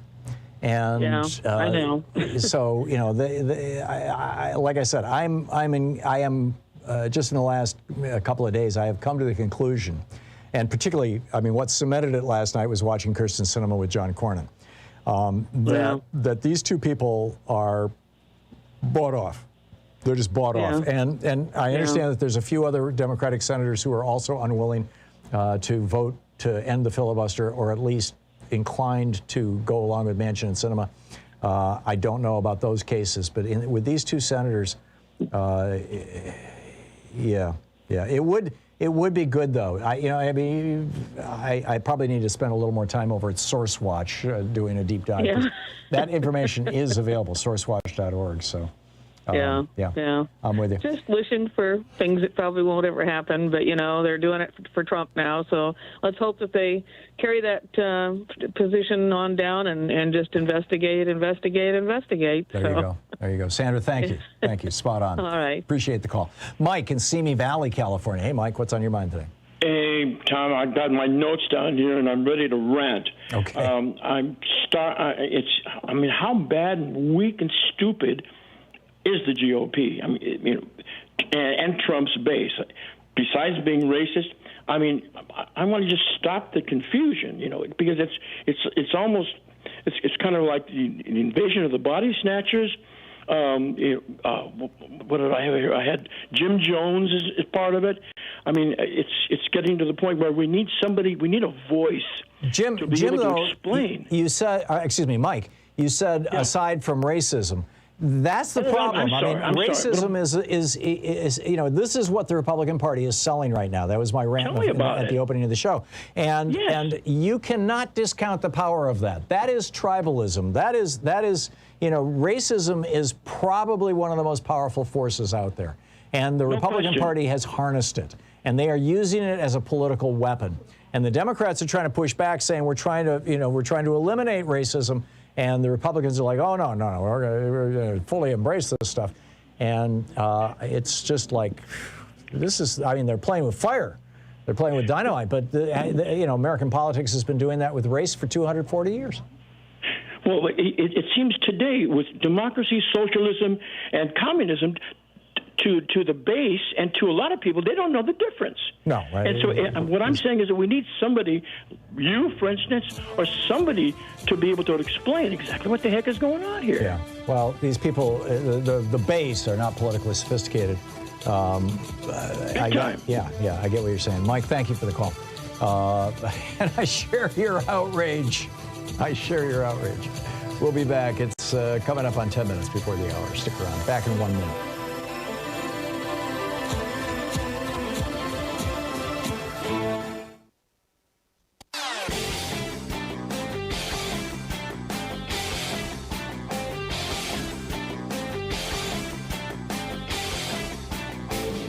Our 1 hour free podcast recaps our show, and it's available wherever fine podcasts are found. And we have the full 3 hour podcast available over at thomhartmann.com if you want to really support our program. We're trying to provide the very best content that we can for you at Hartmann Report and over at thomhartmann.com. And on Hartmann Report, every day, 6 days a week, I write an op-ed. Very often they're my rants, also for the radio and television program. And it's ad-free, commercial-free. It's free. You can sign up. It'll get pushed into your email box. Check it out at hartmannreport.com. And, of course, over at thomhartmann.com, we have our weekly video that we put up every week that, you know, does a deeper dive for people who are members of our program, of thomhartmann.com. And The one this week is about this Special Inspector General for Afghanistan Reconstruction, SIGAR, their new report that almost 20 million Afghans are on the verge of starvation and nobody's talking about it. Check it out at thomhartmann.com.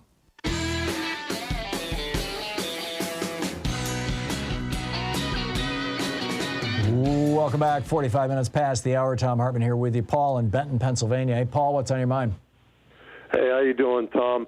Yeah, I'm really frustrated over the lack of, it just seems the lack of enthusiasm and motivation for, prosecuting the insurrectionists, from January 6th. Glenn Kirshner, who was a former federal prosecutor, was saying that if they wanted to, they could have all these people rounded up in a week. They could. He said if anybody that had a cell phone there could be traced. And there's cameras all over everything. I mean, I'm sure they have people smearing feces on the walls and everything. I'm sure they have that all on camera. And it just seems like the Justice Department is dragging their feet. Some guy yesterday just had his day in court. That was the first one. That was the first one, Paul. He got 1 year. And yeah, 1 year. Yeah, one year. And I guarantee you, I mean, hell, they've arrested 200 Black Lives Matter people for burning a car. 75 people got arrested for putting a trash can on fire. And I mean, and like with those gallows, I mean, surely that's got to be on, there's got to be a photo of that somewhere on a camera. And it just seems to me that this foot dragging and this lack of wanting to prosecute these people, and as far as I'm concerned, once you engage in insurrection or sedition, you lose your rights as an American citizen. You have no more rights anymore.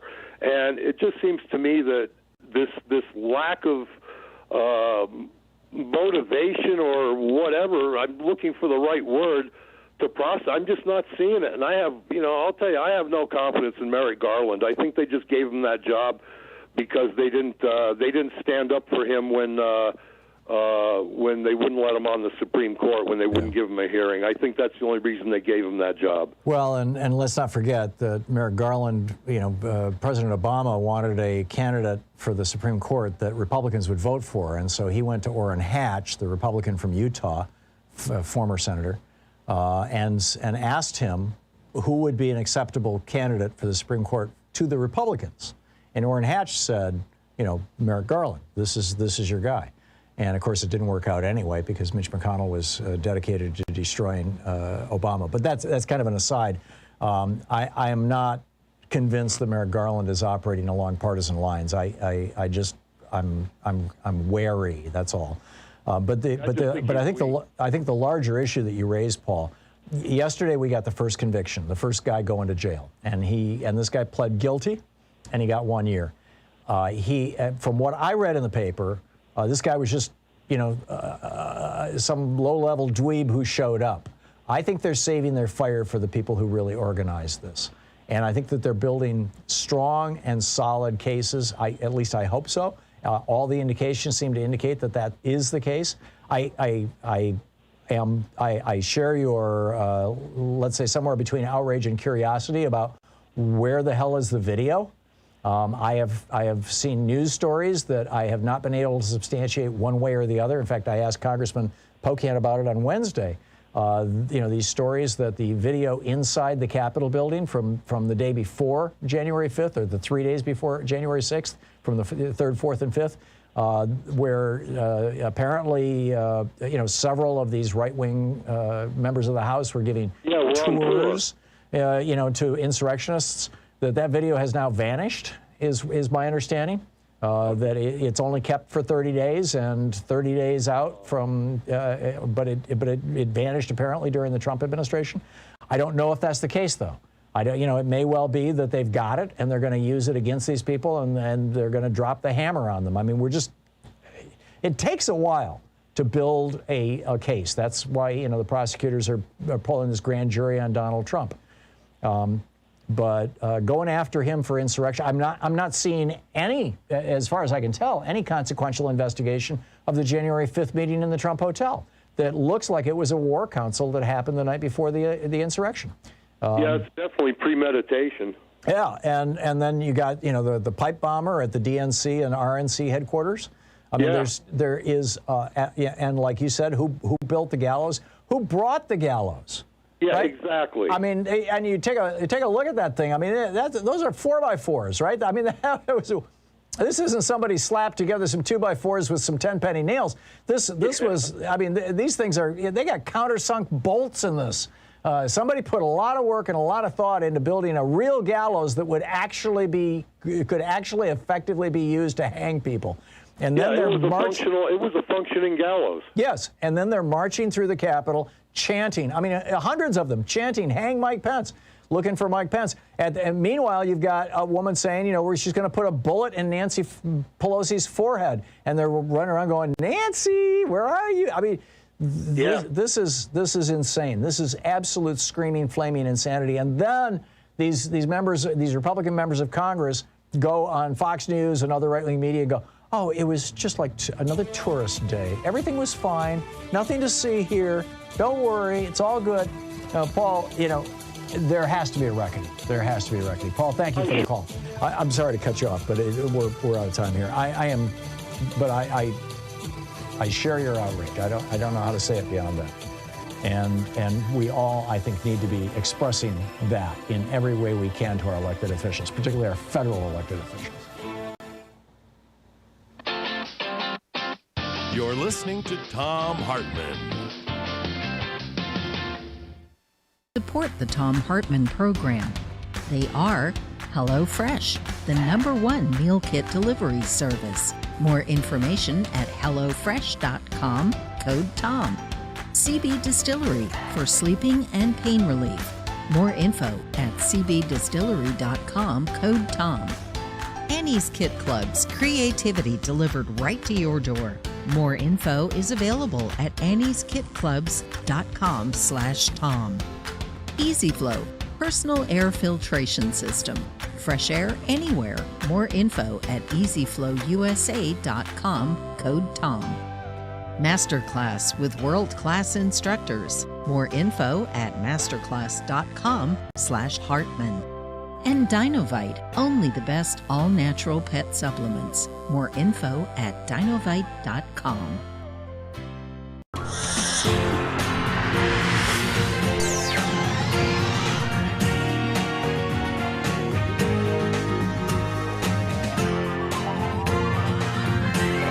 We say fight back!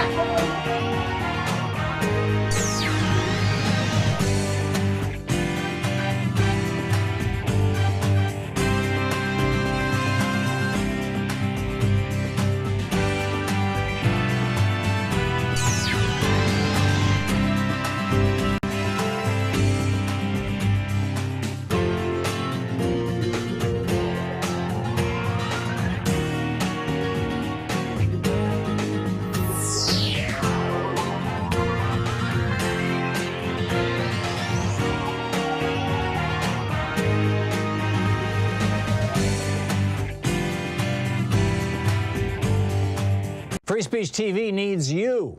Seriously, Free Speech TV actually does need your help. Please call now, 877-378-8669, and pitch in. This is an opportunity. You know, I say tag your it all the time, you know, and get out there, get active. This is your opportunity. This is your opportunity to do something that actually is going to strengthen and enhance democracy in the United States. And that is to help keep this network going and help keep this network growing. It's important stuff. We're dealing with, and not just on my program, right across the network, we're dealing with some really large issues. You know, the whole spectrum from issues of race to issues of democracy to issues of, just pick something, right? Foreign policy, trade, quality of life, the Republican war on Social Security and Medicare, the Republican war on poverty, actually it's a war on poor people, the Republican war on working people. Well, you know, it's starting to sound partisan here. I don't mean it to be partisan. there are a few Democrats in on those wars too. The bottom line is that free speech TV, you know, just set aside the politics. Free speech TV needs your help. Democracy needs your help. A functioning democracy needs your help. And you're calling now, 877-378-8669. You're calling now and making a contribution to Free Speech TV, especially making a commitment, an ongoing commitment to say every single month I will let you ding my credit card for $5 or $50 or $15 or what, you know, pick your amount. You can make a one-time gift if you want to get one of our premiums, and then say, oh, and by the way, after that one-time gift, you can also charge me this. This is, you know, the time is now. These pledge drives are extraordinary opportunities, actually, to provide a little feedback to Free Speech TV. What do you like? What do you not like? What would you like to see more of or less of? What's meaningful to you? What isn't?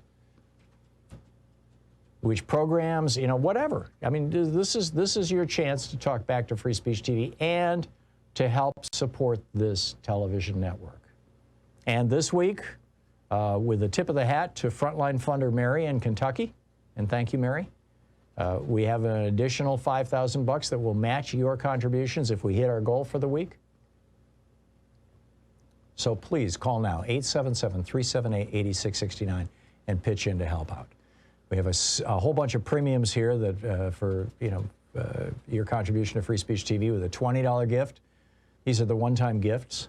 With a $20 gift, you get your choice of the Thom Hartmann University bumper sticker or the Take Action, Make History Pride sticker.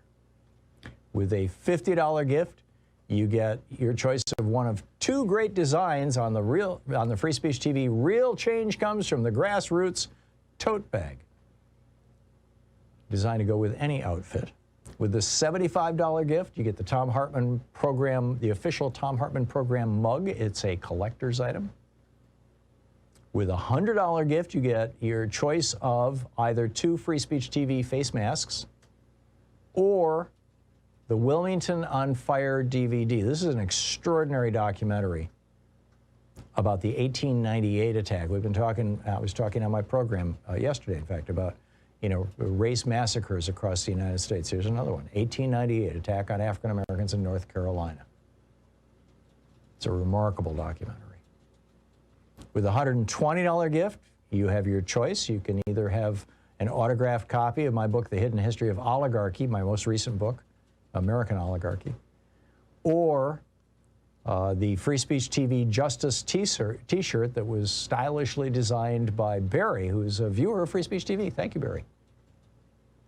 With a $240 gift, you have your choice of either the Reclaiming Our Democracy book set, which are autographed copies of The Hidden History of American Oligarchy and The Hidden History of Monopolies, or you can come hang out with, you know, typically it's around a dozen folks and me on Zoom for an hour and you know, it's not recorded. There's no FCC rules. We can say anything.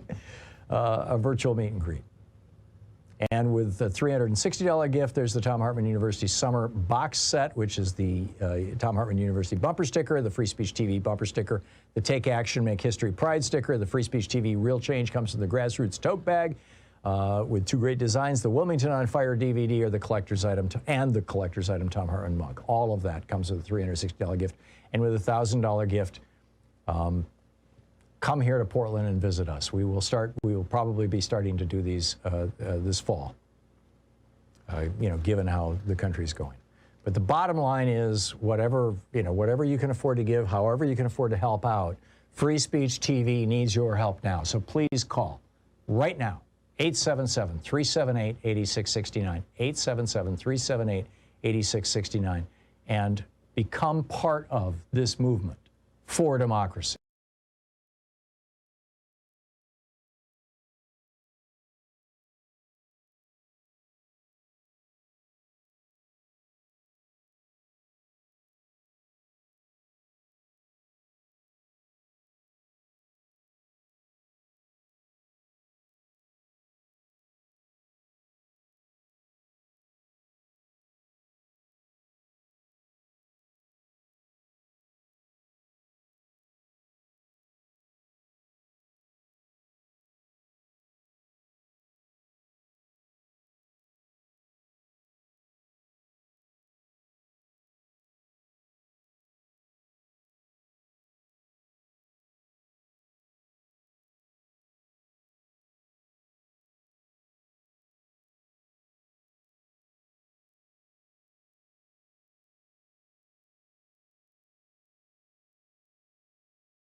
experience those prolonged power outages.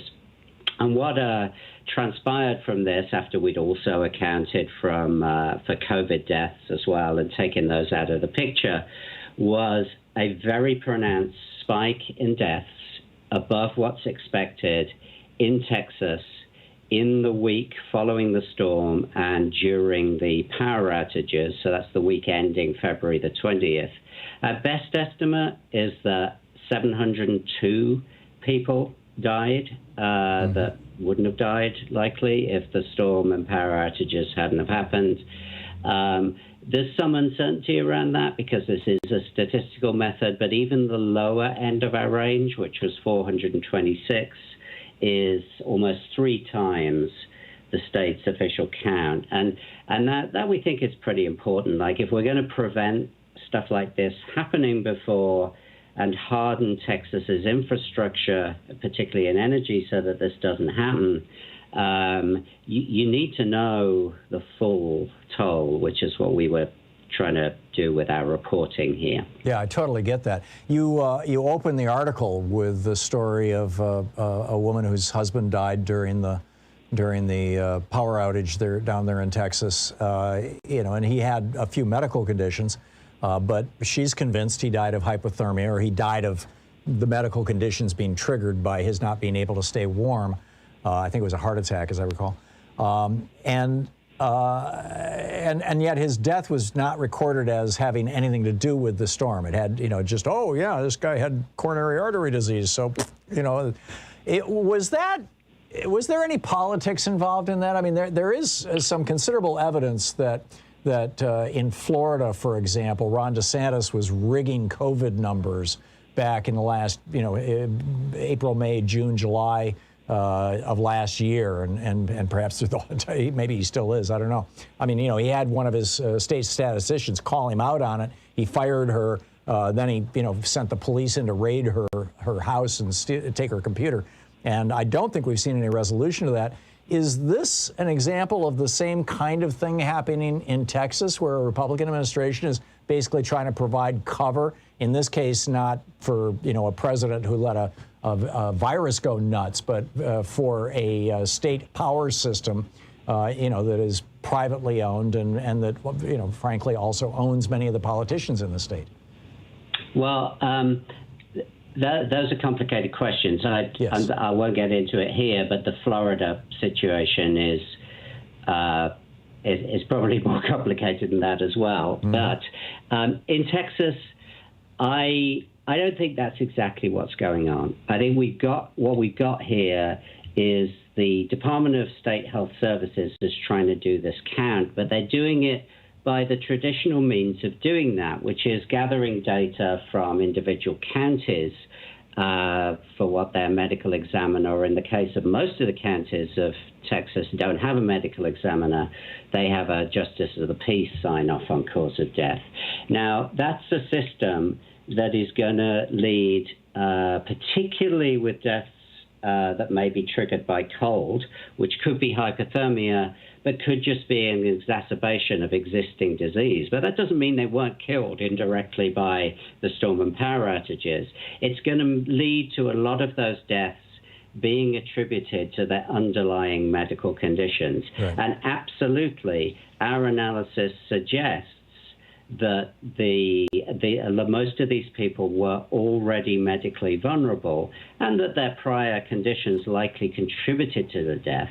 But I think, in many of these cases, they would likely still be alive today if their power hadn't have gone out in the freezing cold. So my view, having been sort of pretty deep inside this story, my colleagues were speaking to families, I was doing the statistical analysis and the public records requests and what have you. My view is it's not so much deliberate obfuscation of the number, but it's an approach to gathering the numbers that is almost bound to have a large uncounted number of deaths that were actually linked to the storm. And it's very similar to what we saw after Hurricane Maria. So after Hurricane Maria hit Puerto Rico, the official death count for months afterwards was 64. yet. Analyses very similar to the one I've run, and I've in fact used my methods on the Puerto Rico deaths, and I find this pretty much the same as the New York Times found at the same time. When you do this excess deaths approach, you get a much larger number. And that was a little bit of a different disaster. That was, they lost power over a very long time. Right. But again, it was similarly people who were already medically vulnerable were their conditions exacerbated by the fact that they didn't have electric power and clinics didn't have electric power and so on. And that increases death rates. Unfortunately, that's just what happens. Texas, it's very acute in 1 week. And cold is a killer. Yeah, no, I totally get it. We're talking with Peter Aldhous, the science reporter for BuzzFeed.com, BuzzFeed News. And we have about a minute and a half, Peter, before we're going to hit a hard break. I'm curious, given the importance of death statistics in, at the very least, helping establish a public consensus or support for political policies or I'm lacking the phrase, but, like, should we redo our power grid, for example, or should we reevaluate? What's the lesson out of this? Is it that there is a different way that we should be evaluating these statistics, publishing these statistics, or what's your recommendation? Well, where do we go with this? Yeah, I think there are two things. One is I would argue that the methods we used are more appropriate to get the full toll in circumstances like that. That's one conclusion. Specifically for Texas, Texas was warned that its grid was vulnerable to outages under conditions like this, specifically when a similar but not quite so prolonged storm happened in 2011. Right. And, okay, the legislature there has just passed some measure that will improve the situation a bit, but I think if you speak to energy experts, they will tell you that more could be done. Yeah, I get it. I totally get it. Peter Aldhous, science reporter at BuzzFeed News, BuzzFeed.com, PeterAldhous.com, and PAldhous on Twitter and, of course, at BuzzFeed. Peter, thank you. Great talking with you. Good work. Good to be with you. Yeah, my pleasure. We'll be back with more of the news of the day and your calls right after this. It's 15 minutes past the hour here on the Thom Hartmann Program. Stick around. This is the Thom Hartmann Program. Hey, don't go anywhere. We're just getting started.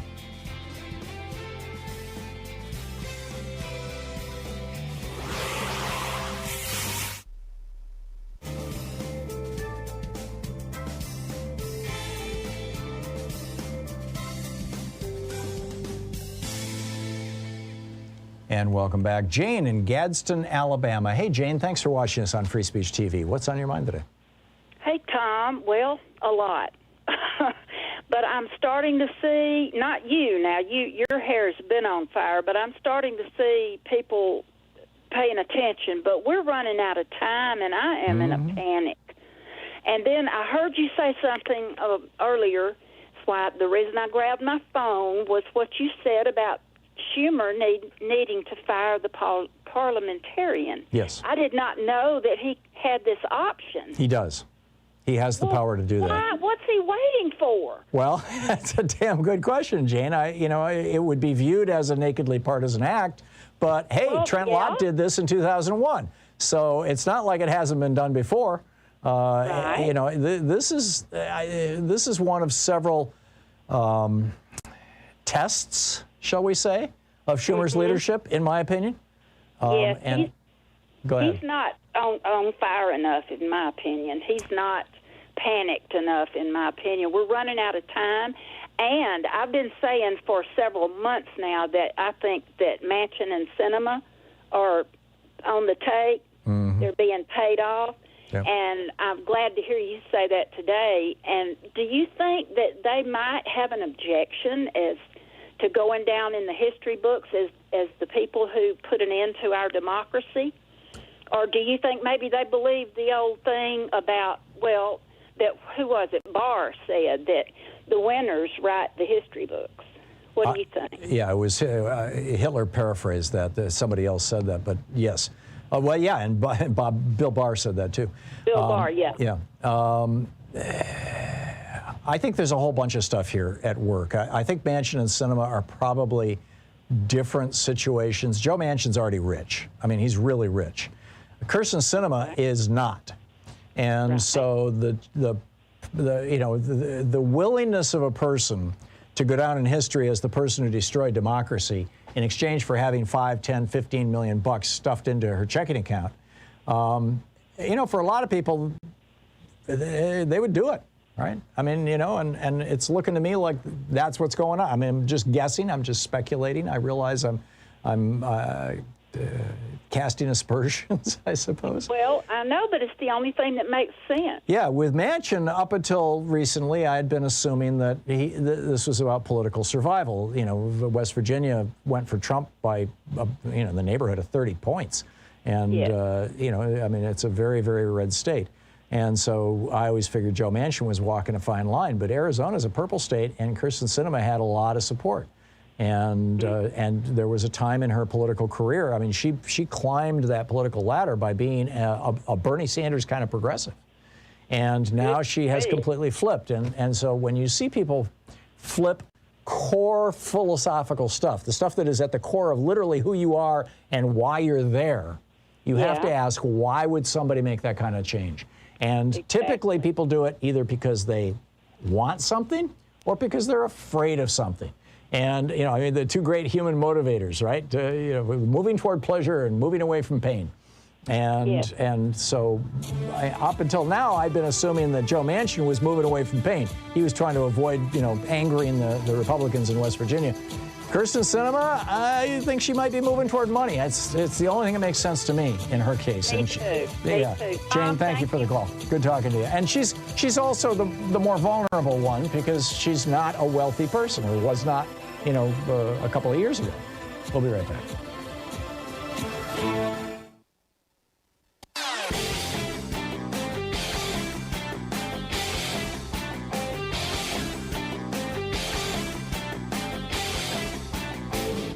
Share the Thom Hartmann Program with your friends. We're available on SiriusXM, Free Speech TV, Pacifica, commercial stations nationwide, YouTube, Twitter, Facebook, on the Thom Hartmann app, and you can even tell your smart speaker to listen to the Thom Hartmann Program. In addition to the free newsletter that we have over at thomhartmann.com, which gives you literally a link to every story or article I've talked about throughout the day, every day, comes into your email box every day, there's no charge.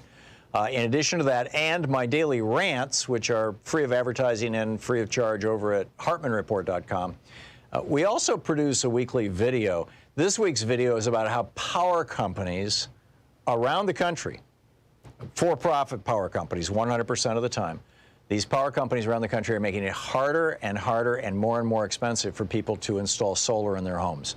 All kinds of ways of trying to block people from doing this. And increasingly, they're getting support from Republican politicians, both at the local and the state level. It's something that we really need to know about, we need to be paying attention to, and we need to be aggressively pushing back on. You can check it out over at thomhartmann.com and at HartmannReport.com.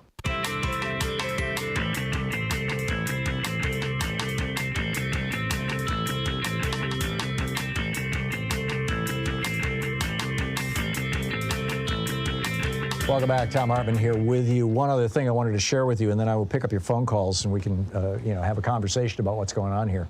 And I was just noting a few minutes ago that Joe Manchin and Kyrsten Sinema are, in terms of wealth, to the best of my knowledge, in very different positions.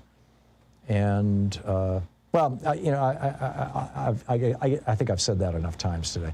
Joe Biden met with Senator Shelley Moore Capito, who is Joe Manchin's colleague, as she's the Republican senator from West Virginia. Mitch McConnell put her in charge of negotiating the infrastructure deal with the Democrats. And so she met with Biden. Now the fact that McConnell put her in charge of this should tell you everything you need to know. But nonetheless, Biden was like, okay, we'll take it at face value. I will meet with her. We will talk with her. We will try to negotiate with her. Now, already Biden has said, well, yeah, we could consider scaling this back. You can go from $2.5 trillion down to 1.2 or 1.7 or something like that. We could talk about that. And what did the Republicans say? We're not going to budge. So now he's saying, you know, I was going to raise corporate taxes to 28%, which, by the way, is lower than they were when Trump came into office. It's lower than they've been in my lifetime. Right now. And Biden said, you know, we'll raise it up to 28%, this incredibly low 28%. And Caputo, however she says her name, Capito, I guess, she came in and said, no, that's not going to work for us. You can't raise the corporate tax that much. And so President Biden said, well, how about we don't raise the corporate tax. Instead, we just establish a 15% minimum rate. And Senator Capito said, well, let me think about it. In other words, twice now, our Democratic administration has given concessions to the Republicans in this so-called negotiation. This is not a negotiation. This is kabuki theater. This is a dance that is going on. This is that has, you know, no end in terms of Mitch McConnell's view of it. This is simply delaying. I just retweeted a tweet from Robert Reich, the former labor secretary in the Obama administration, a really good guy. Robert Reich is one of the smartest, you know, you talk about economics, he's one of the smartest men in America. And I just retweeted his tweet where he said, if you're going to pass this, then, well, actually, he may have been talking about H.R. 1, whichever it was. He said, you've got to do this before the summer break, before the 4th of July, when the Senate and the House go basically on a 2-month recess. Because during those 2 months, all this momentum, all this angst, all this political juice that has been cranked up in the Democratic base and among Americans who simply would like to see America put back together and decent jobs and union jobs and let's make America work again and all this kind of stuff, all that momentum is going to be lost. So that when Congress comes back into session in September, it's going to be what jobs bill? What voting bill?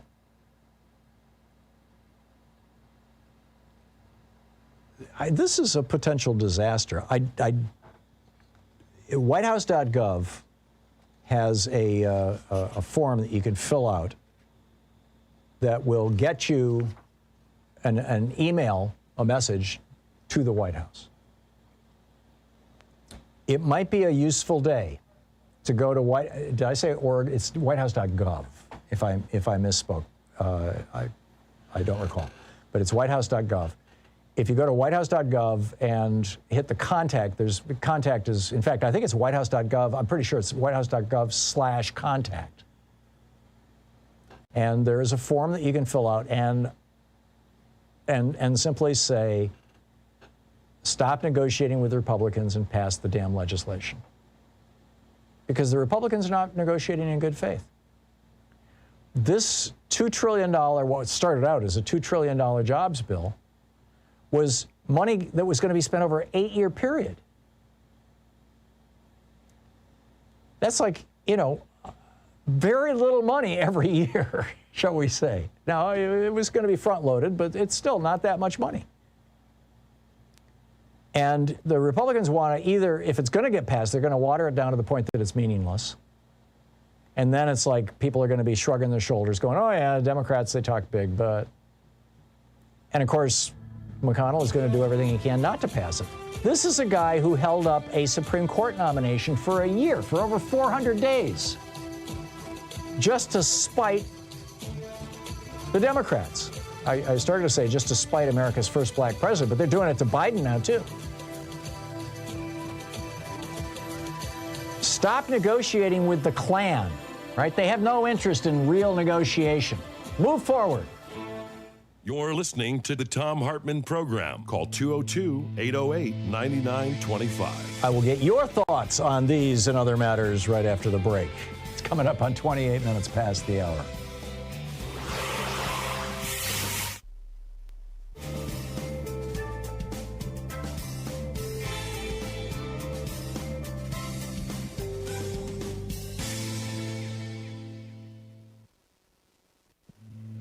This is the Thom Hartmann Program.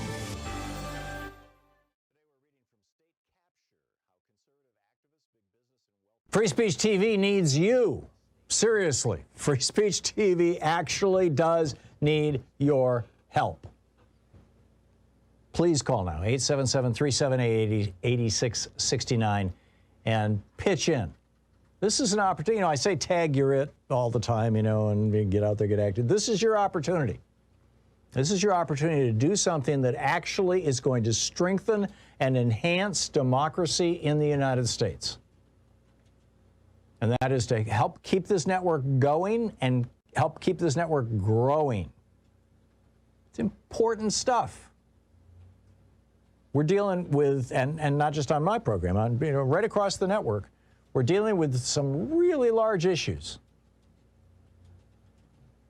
You know, the whole spectrum from issues of race to issues of democracy to issues of, I mean, just pick something, right? Foreign policy, trade, quality of life, the Republican war on Social Security and Medicare, the Republican war on poverty, actually it's a war on poor people, the Republican war on working people. Well, you know, it's starting to sound partisan here. I don't mean it to be partisan.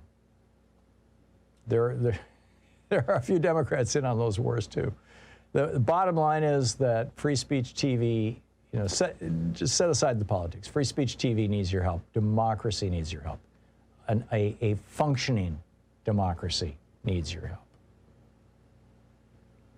And you're calling now, 877-378-8669. You're calling now and making a contribution to Free Speech TV, especially making a commitment, an ongoing commitment to say every single month I will let you ding my credit card for $5 or $50 or $15 or what, you know, pick your amount.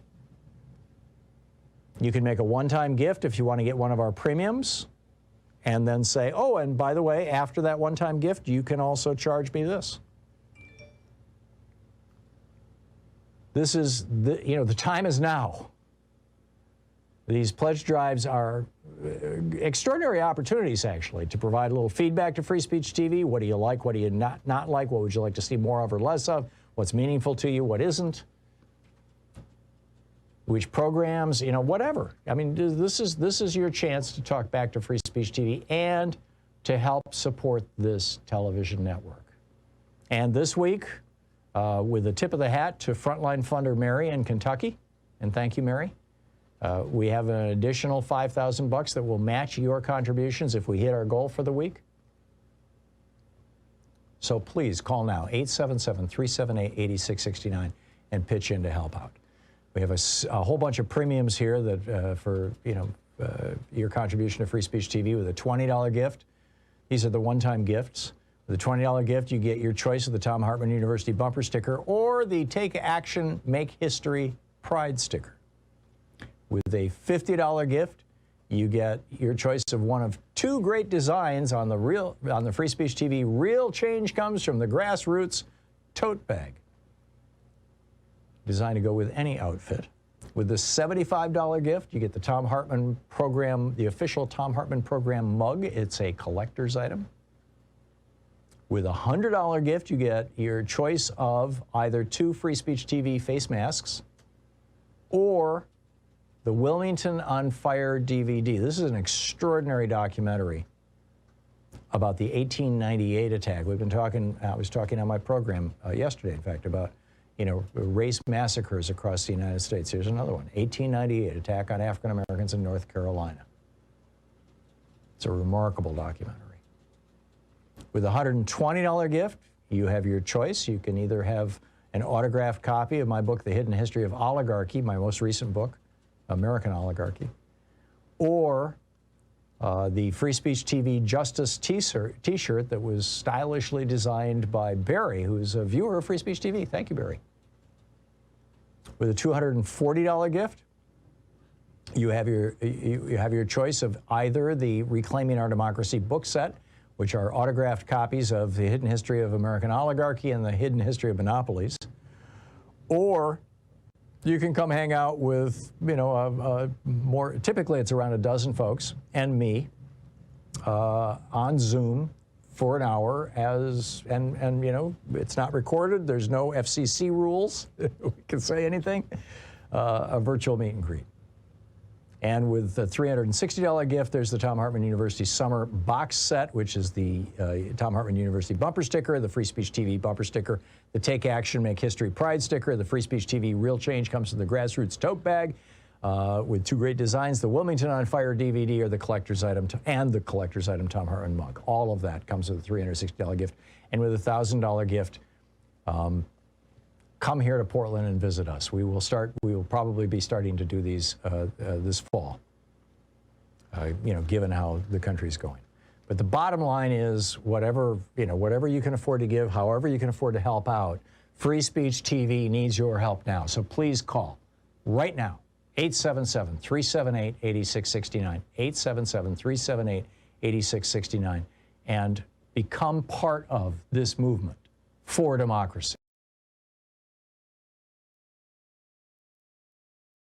And it's available wherever fine podcasts are found. And we have the full 3-hour podcast available over at thomhartmann.com if you want to really support our program. Hey, we have a couple of special things over at thomhartmann.com and hartmannreport.com. Of course, at hartmannreport.com, every single day, well, 6 days a week, Sunday accepted, I write a rant about an issue of the day that I think is important. Louise and I work on these together. We get them out typically around 6 in the morning Pacific time. And you'll find that at hartmannreport.com. It's free. You can sign up for it. There's no ads, whatever. But also over at thomhartmann.com, we have a video every week for the supporters of our program.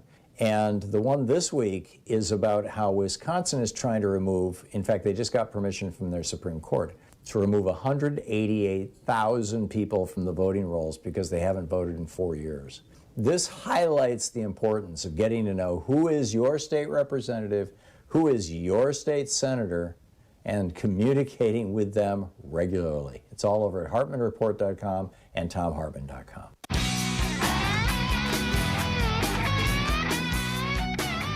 It's 35 minutes past the hour on the Thom Hartmann Program, and Jerry in Baltimore, Maryland. Hey, Jerry, what's on your mind today?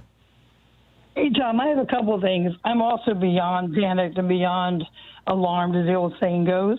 Yeah. I wanted to say that I think we need to contact the Department of Justice and find out why they haven't shut down these fraudulent recounts since they're breaking federal law, F5220701, which says all ballots must be held and under control and protected for 22 months after all federal elections. Right. I don't see why Merrick Garland does not move in with his people.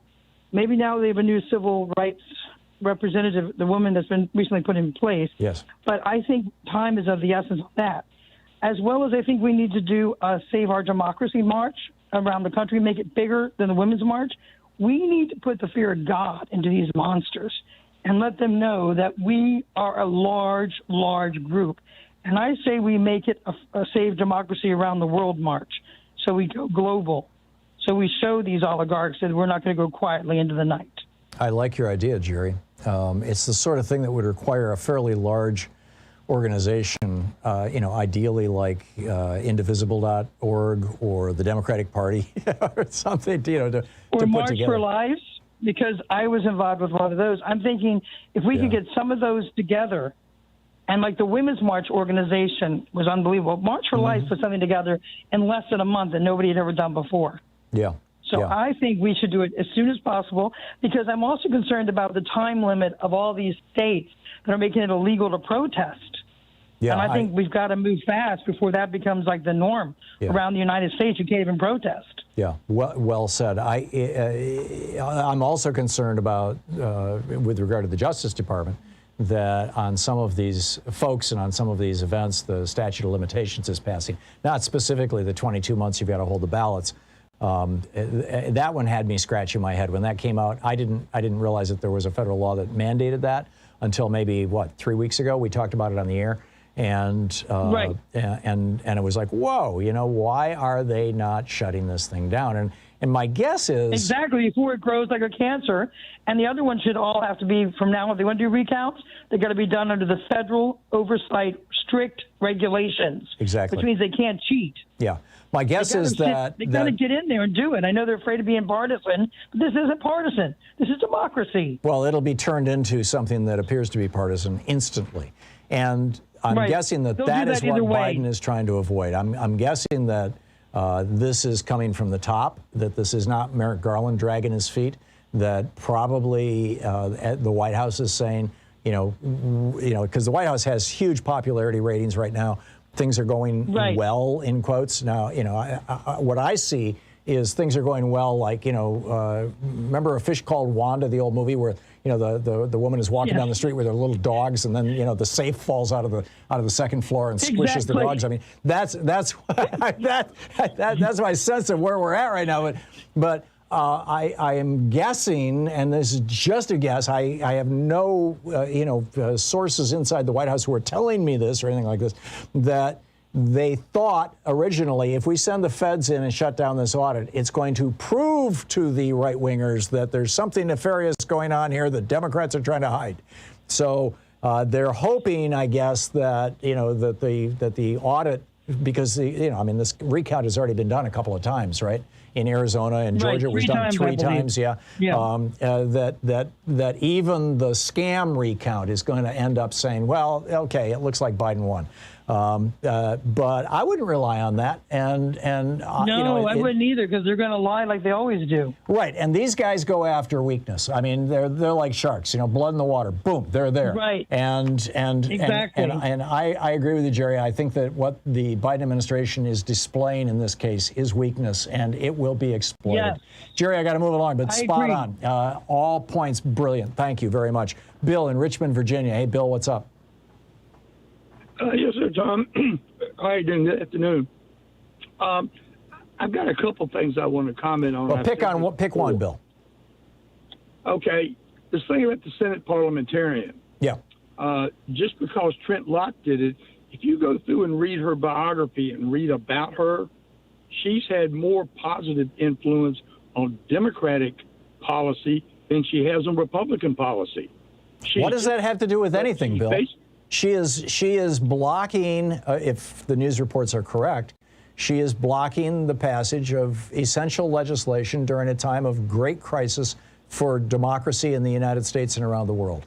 And you know, if ever there was a reason, I mean, that, you know, Trent Lott replaced the parliamentarian because they wanted to get a tax cut through. You're still avoiding my point, though. You're making a characterization. No, I am not characterizing her as being a Republican. I'm not saying that she's politically motivated. I am saying that she is standing in the way of important legislation, and I think that should supersede those kinds of considerations. That's why I think that she should be fired. I get your point that, you know, she's a good and decent person and all that kind of stuff, and she probably loves puppies, but it's time for her to go. Thank you very much for the call. Kirby in Liberty, Indiana. Hey, Kirby, it says here you disagree with me. About what? Oh, I disagree with about Sinema and Manchin. I think Manchin's right down the middle. I don't think he'll go that way on the filibuster. If you remember, Trump tried to do the filibuster. McConnell said, no, we're not going to do it. Because he knows, McConnell knew what would happen. And my other point is, you know, this guy our president has done away with the Alaska pipeline. He's done away with the Keystone pipeline. We was energy independence, and now we're not. Gas here in Indiana. We still have the Keystone pipeline, and yeah, your gas prices will go up because OPEC just had a meeting, and you know, Russia and the Arab states all got together and said, let's dial back production a little bit and jack up gas prices. Plus, it's summer. Gas prices always go up in the summer. But Kirby, you have a point. If I could agree with somebody who disagrees with me, you have a point, and that is that, you know, McConnell said to Donald Trump, I'm not going to blow up the filibuster. I believe he did that because he knew that Trump was governing in such a god-awful fashion that the odds were that the next president would be a Democrat and the next Senate might be Democratic, and he did not want to have lost the filibuster and then have, Joe Biden and the Democrats be able to pass stuff through. I'm with you on that. So how about a compromise? Why don't we change the filibuster rules to say that you have to have 40 senators on the floor who are filibustering throughout the filibuster, and somebody needs to be continuously talking. That way, if the Democrats are filibustering something and they believe that they're saying, or either party, frankly, it doesn't matter. If a filibuster is happening and the person talking is speaking coherent truth to the American people, they are going to build support for their position over time. If, on the other hand, the people who are filibustering are talking utter nonsense, the support for their position is going to erode over time. So, let's just do the Jimmy Stewart filibuster. At least at some point, 40 people are going to leave the floor or somebody's going to stop talking, and then you have a vote. What do you think, Kirby? That don't sound like a bad idea.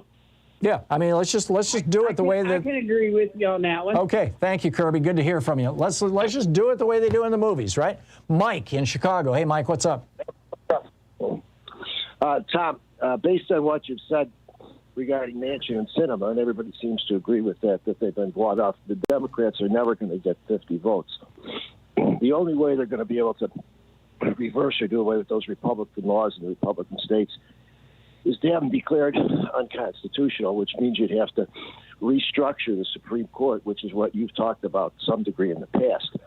Unfortunately, you have to have the advice and consent of the Senate to put people on the Supreme Court. I don't know if there's any way, maybe you would know, that Biden somehow could either appoint people to the Supreme Court without that consent or remove some of the... well, the filibuster doesn't apply to the Supreme Court. Mitch McConnell got rid of that. The point is the Supreme Court, structured the way it is going to be the final one making the decision as to any laws that are passed, even if they do get passed. So how do you restructure the Supreme Court? Adding people, it's difficult to do because you have to have the advice and consent of the Senate, which means 50 votes, and you're not going to get Manchin and Sinema.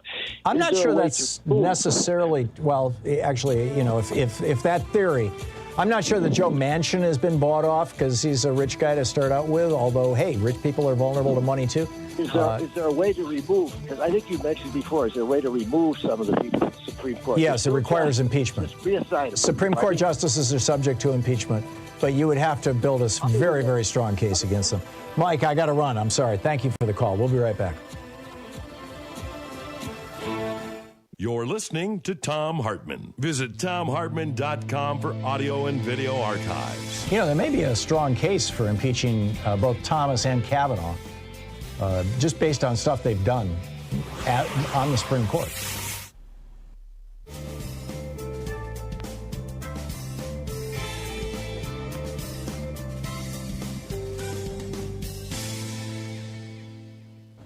And welcome back. Let's see here. Glenn in Calumet, Washington. Hey, Glenn, what's up? It's Calumet, Tom. right? Yeah, Calumet. Tom. Calumet, okay. Yeah, before the election, we weren't expecting the Senate to go this way. We were expecting Joe Biden to be president, the Senate to go Republican, and the House to go Democratic. So, what would be different now if that had actually happened? Thank you. Well, what would be different now is that we never would have had the American Rescue Package plan, or if the Republicans decided that they were going to go along and pass it, that they would be claiming credit for it. Do you think there would have been any exercise over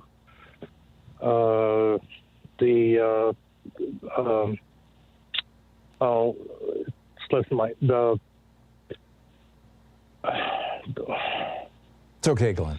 It's okay. Do you think there would be any exercise over the? Glenn, when you grab your thought, give me a shout back. I've got to move along here, but thank you very much for the call. It's really hard to answer a hypothetical. Nancy in Tucson, Arizona. Nancy, you have some thoughts on Kyrsten Sinema? Yeah, I think Kristen Sinema has been giving it a bad rap, and I really think it's funded by Republicans that want to take her seat. Kristen Sinema was with the Green Party before she ever became a Democrat. Oh, I know. She was a Bernie Sanders kind of Democrat. That's how she got into the Senate. Absolutely, and she was a social worker before she became a lawyer, and then went into politics.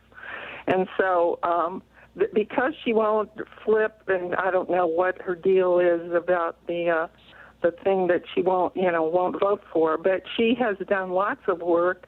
She votes with the president on almost everything. She voted to impeach Trump twice. I think this whole thing against her is being funded by Republicans. Having been involved in politics in Arizona, they want to get rid of her. And she is there's a moderate, no doubt about that. No doubt about it. But she isn't a Republican. To say that and to continue that line. I've not said she's a Republican. I've said that her behavior is inexplicable. Other people have. She went on television yesterday, Nancy, and lied. She went on television and she lied. You don't get to be a United States Senator and not know the history of the filibuster. She went on television and she lied. She lied to you, Nancy, and she lied to me. Now, how do you explain that? I don't know. I didn't see it. So what did she do? She said that the filibuster was put into place from the founding of the Republic, and that, or from early days, which was not the case. It was literally every person who signed the Constitution was dead when the filibuster was put into place, number one. And number two, she said that the purpose of the filibuster is so that we can cooperate and get things done, which is the exact opposite of the purpose of the filibuster. The purpose of the filibuster is to block action. And specifically, from 1837, when it was put into place, until 1964, 100% of the time, until 1865, 100% of the time it was used to block debate on the abolition of slavery. And from 1865 to 1965, 100% of the time, the filibuster was used to block any kind of legislation that had to do, or any consideration of legislation that had to do with civil rights. That's the truth, and she knows that. She lied to both of us, Nancy. I want to know why. I got to run.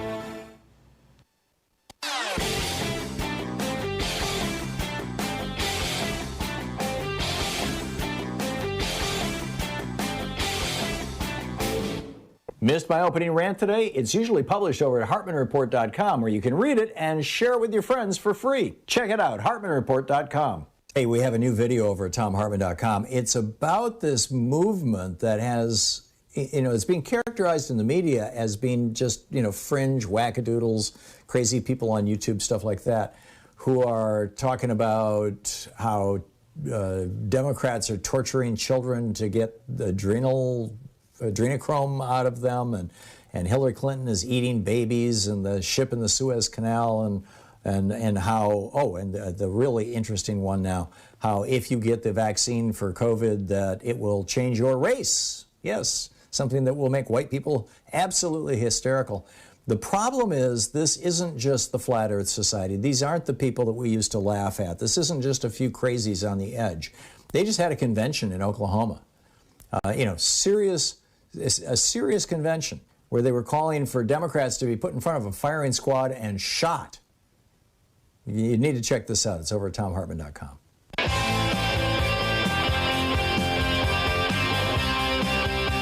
And welcome back. Jack in Madison, Mississippi. Hey, Jack, what's on your mind today? Hey, Tom. Thanks for taking my call. Sure.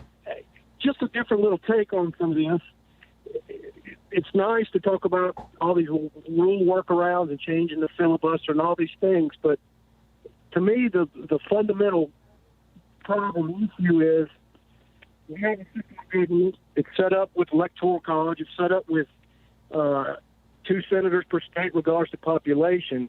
Nothing is stopping the Democrat Party from actually being a national party and actually really contesting these seats across the country in these states. They have it. They have it for a generation. I live in such a place. Yeah. And they want to worry about the parliamentarian. They want to worry about changing the filibuster. How about just actually become a viable national party and put people up in these seats? Okay, Jack, two questions. In the large swaths of this country over 20, 30 years, now these people are there's nothing to moderate the right wingers in so many states in this country, and now we're seeing the problem. Yeah, no, I get what you're saying, Jack. Two points. Number one, there's no such thing as a Democrat Party. That was Joe McCarthy's idea back in 1956 when he said, "Never say Democratic Party. That sounds too nice. Instead, say Democrat Party with the emphasis on the rat." And it's become an article of faith on right-wing media. But your point is well taken. Let me ask you a question, though. In Mississippi and Alabama and Georgia, I lived in Georgia for 13 years, so I have some sense of this. One of the biggest issues for the Republican Party, if the Democrats are going to start picking off Republican voters, one of the biggest issues, if not the biggest issue, is race. How is the Democratic Party supposed to go into Mississippi and start winning Republican voters if they're not willing to say, you know, we're real good with keeping black people down? Well, I would. My suggestion is stop relying on so much identity. Start relying on universal things. Hey, the ultimate identity politics is race, Jack, and that's what the Republicans. That's the card that the Republicans are playing. And they don't do that, and they haven't. What are you talking about? In Georgia those years, Georgia's a little ahead of the game, thankfully, but this should have started 20 years ago. Jack, the identity of the Republican Party since 1968. The Southern strategy of Richard Nixon was we're going to suck in white people and we're going to trash black people. And then after Ronald Reagan was nominated for the Republican Party in 1980 to be the Republican nominee, the first speech he gave was, in Mississippi. I mean, it was the emotion. Neshoba County. Neshoba County. Yeah, exactly, right. Where Schwerner, Cheney, and Goodman were murdered. I mean, it was a shout out. And what was his speech about? I've read that speech. It was a speech about states' rights. What does states' rights mean? It means we white people get to keep black people from voting. Now, this is the DNA of the Republican Party ever since 1968. How do you get those voters who agree with that, who like that, who think, oh, yeah, we don't want black people voting? How do you get them to vote for Democrats if the Democrats are saying we want everybody to participate in our democracy? Not like that. There's no. What I'm trying to say is, in too many parts of this country, there hasn't really been an option for other people. For people, there hasn't been. You live in so many. Oh, you had a Democratic senator from Alabama right next door to you for a while. Look, the Democrat Party needs to speak in universal terms. If they are about working people and all these things, that transcends race. It transcends. I don't think it does. I don't think it does, Jack. The message I've been hearing, the message I was hearing from Richard Nixon, those black people want your job. How are those two things not related? Race and economics. When that's the message of the GOP, pretty explicitly, by the way. I'm not worried about the GOP's message. What I'm saying is you're telling me, Jack, the Democrats need to basically be appealing to Republican voters because that's what's the majority of Mississippi. I get that. Alabama has nothing to do with West Virginia or Wyoming or all there's plenty of these places. The Dakotas. Yeah. There's nothing stopping the Democrat Party from actually putting resources in these places, which they should have been doing, which they didn't. Yeah. With the Dakotas, I'm with you. With the Dakotas, I'm with you. And that's been some masterful branding, back in the 80s when the Republican Party decided that they were going to basically become the party of country music and NASCAR. And that was real slick, real smart stuff. And I can't disagree with you on that. But I think in the state where you live and much of the South, I just don't see how they can pull it off. But time will tell. Jack, thanks for the call, and thanks for a good conversation. We'll be back tomorrow, same time, same place. In the meantime, don't forget democracy is not a spectator sport. You knew I was going to say that, didn't you? Get out there, get active, tag, you're it. Yes, whitehouse.gov/contact. Or if you want to call your senator, 202-224-3121. We'll get you to the White House switchboard or to the Capitol switchboard. You can ask for any member of the Senate or the House. We'll see you tomorrow. Have a great afternoon. Be good to yourself and the people around you, eh? We need more of that. You've been listening to Thom Hartmann. For audio and video archives, visit thomhartmann.com.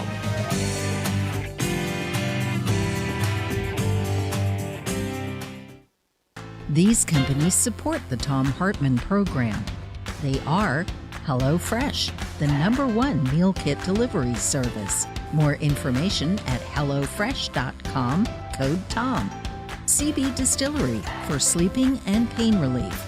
More info at cbdistillery.com, code TOM. Annie's Kit Clubs, creativity delivered right to your door.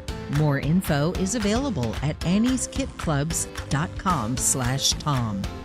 EasyFlow, personal air filtration system. Fresh air anywhere. More info at easyflowusa.com, code TOM. Masterclass with world-class instructors. More info at masterclass.com/Hartman. And Dinovite, only the best all-natural pet supplements. More info at dinovite.com.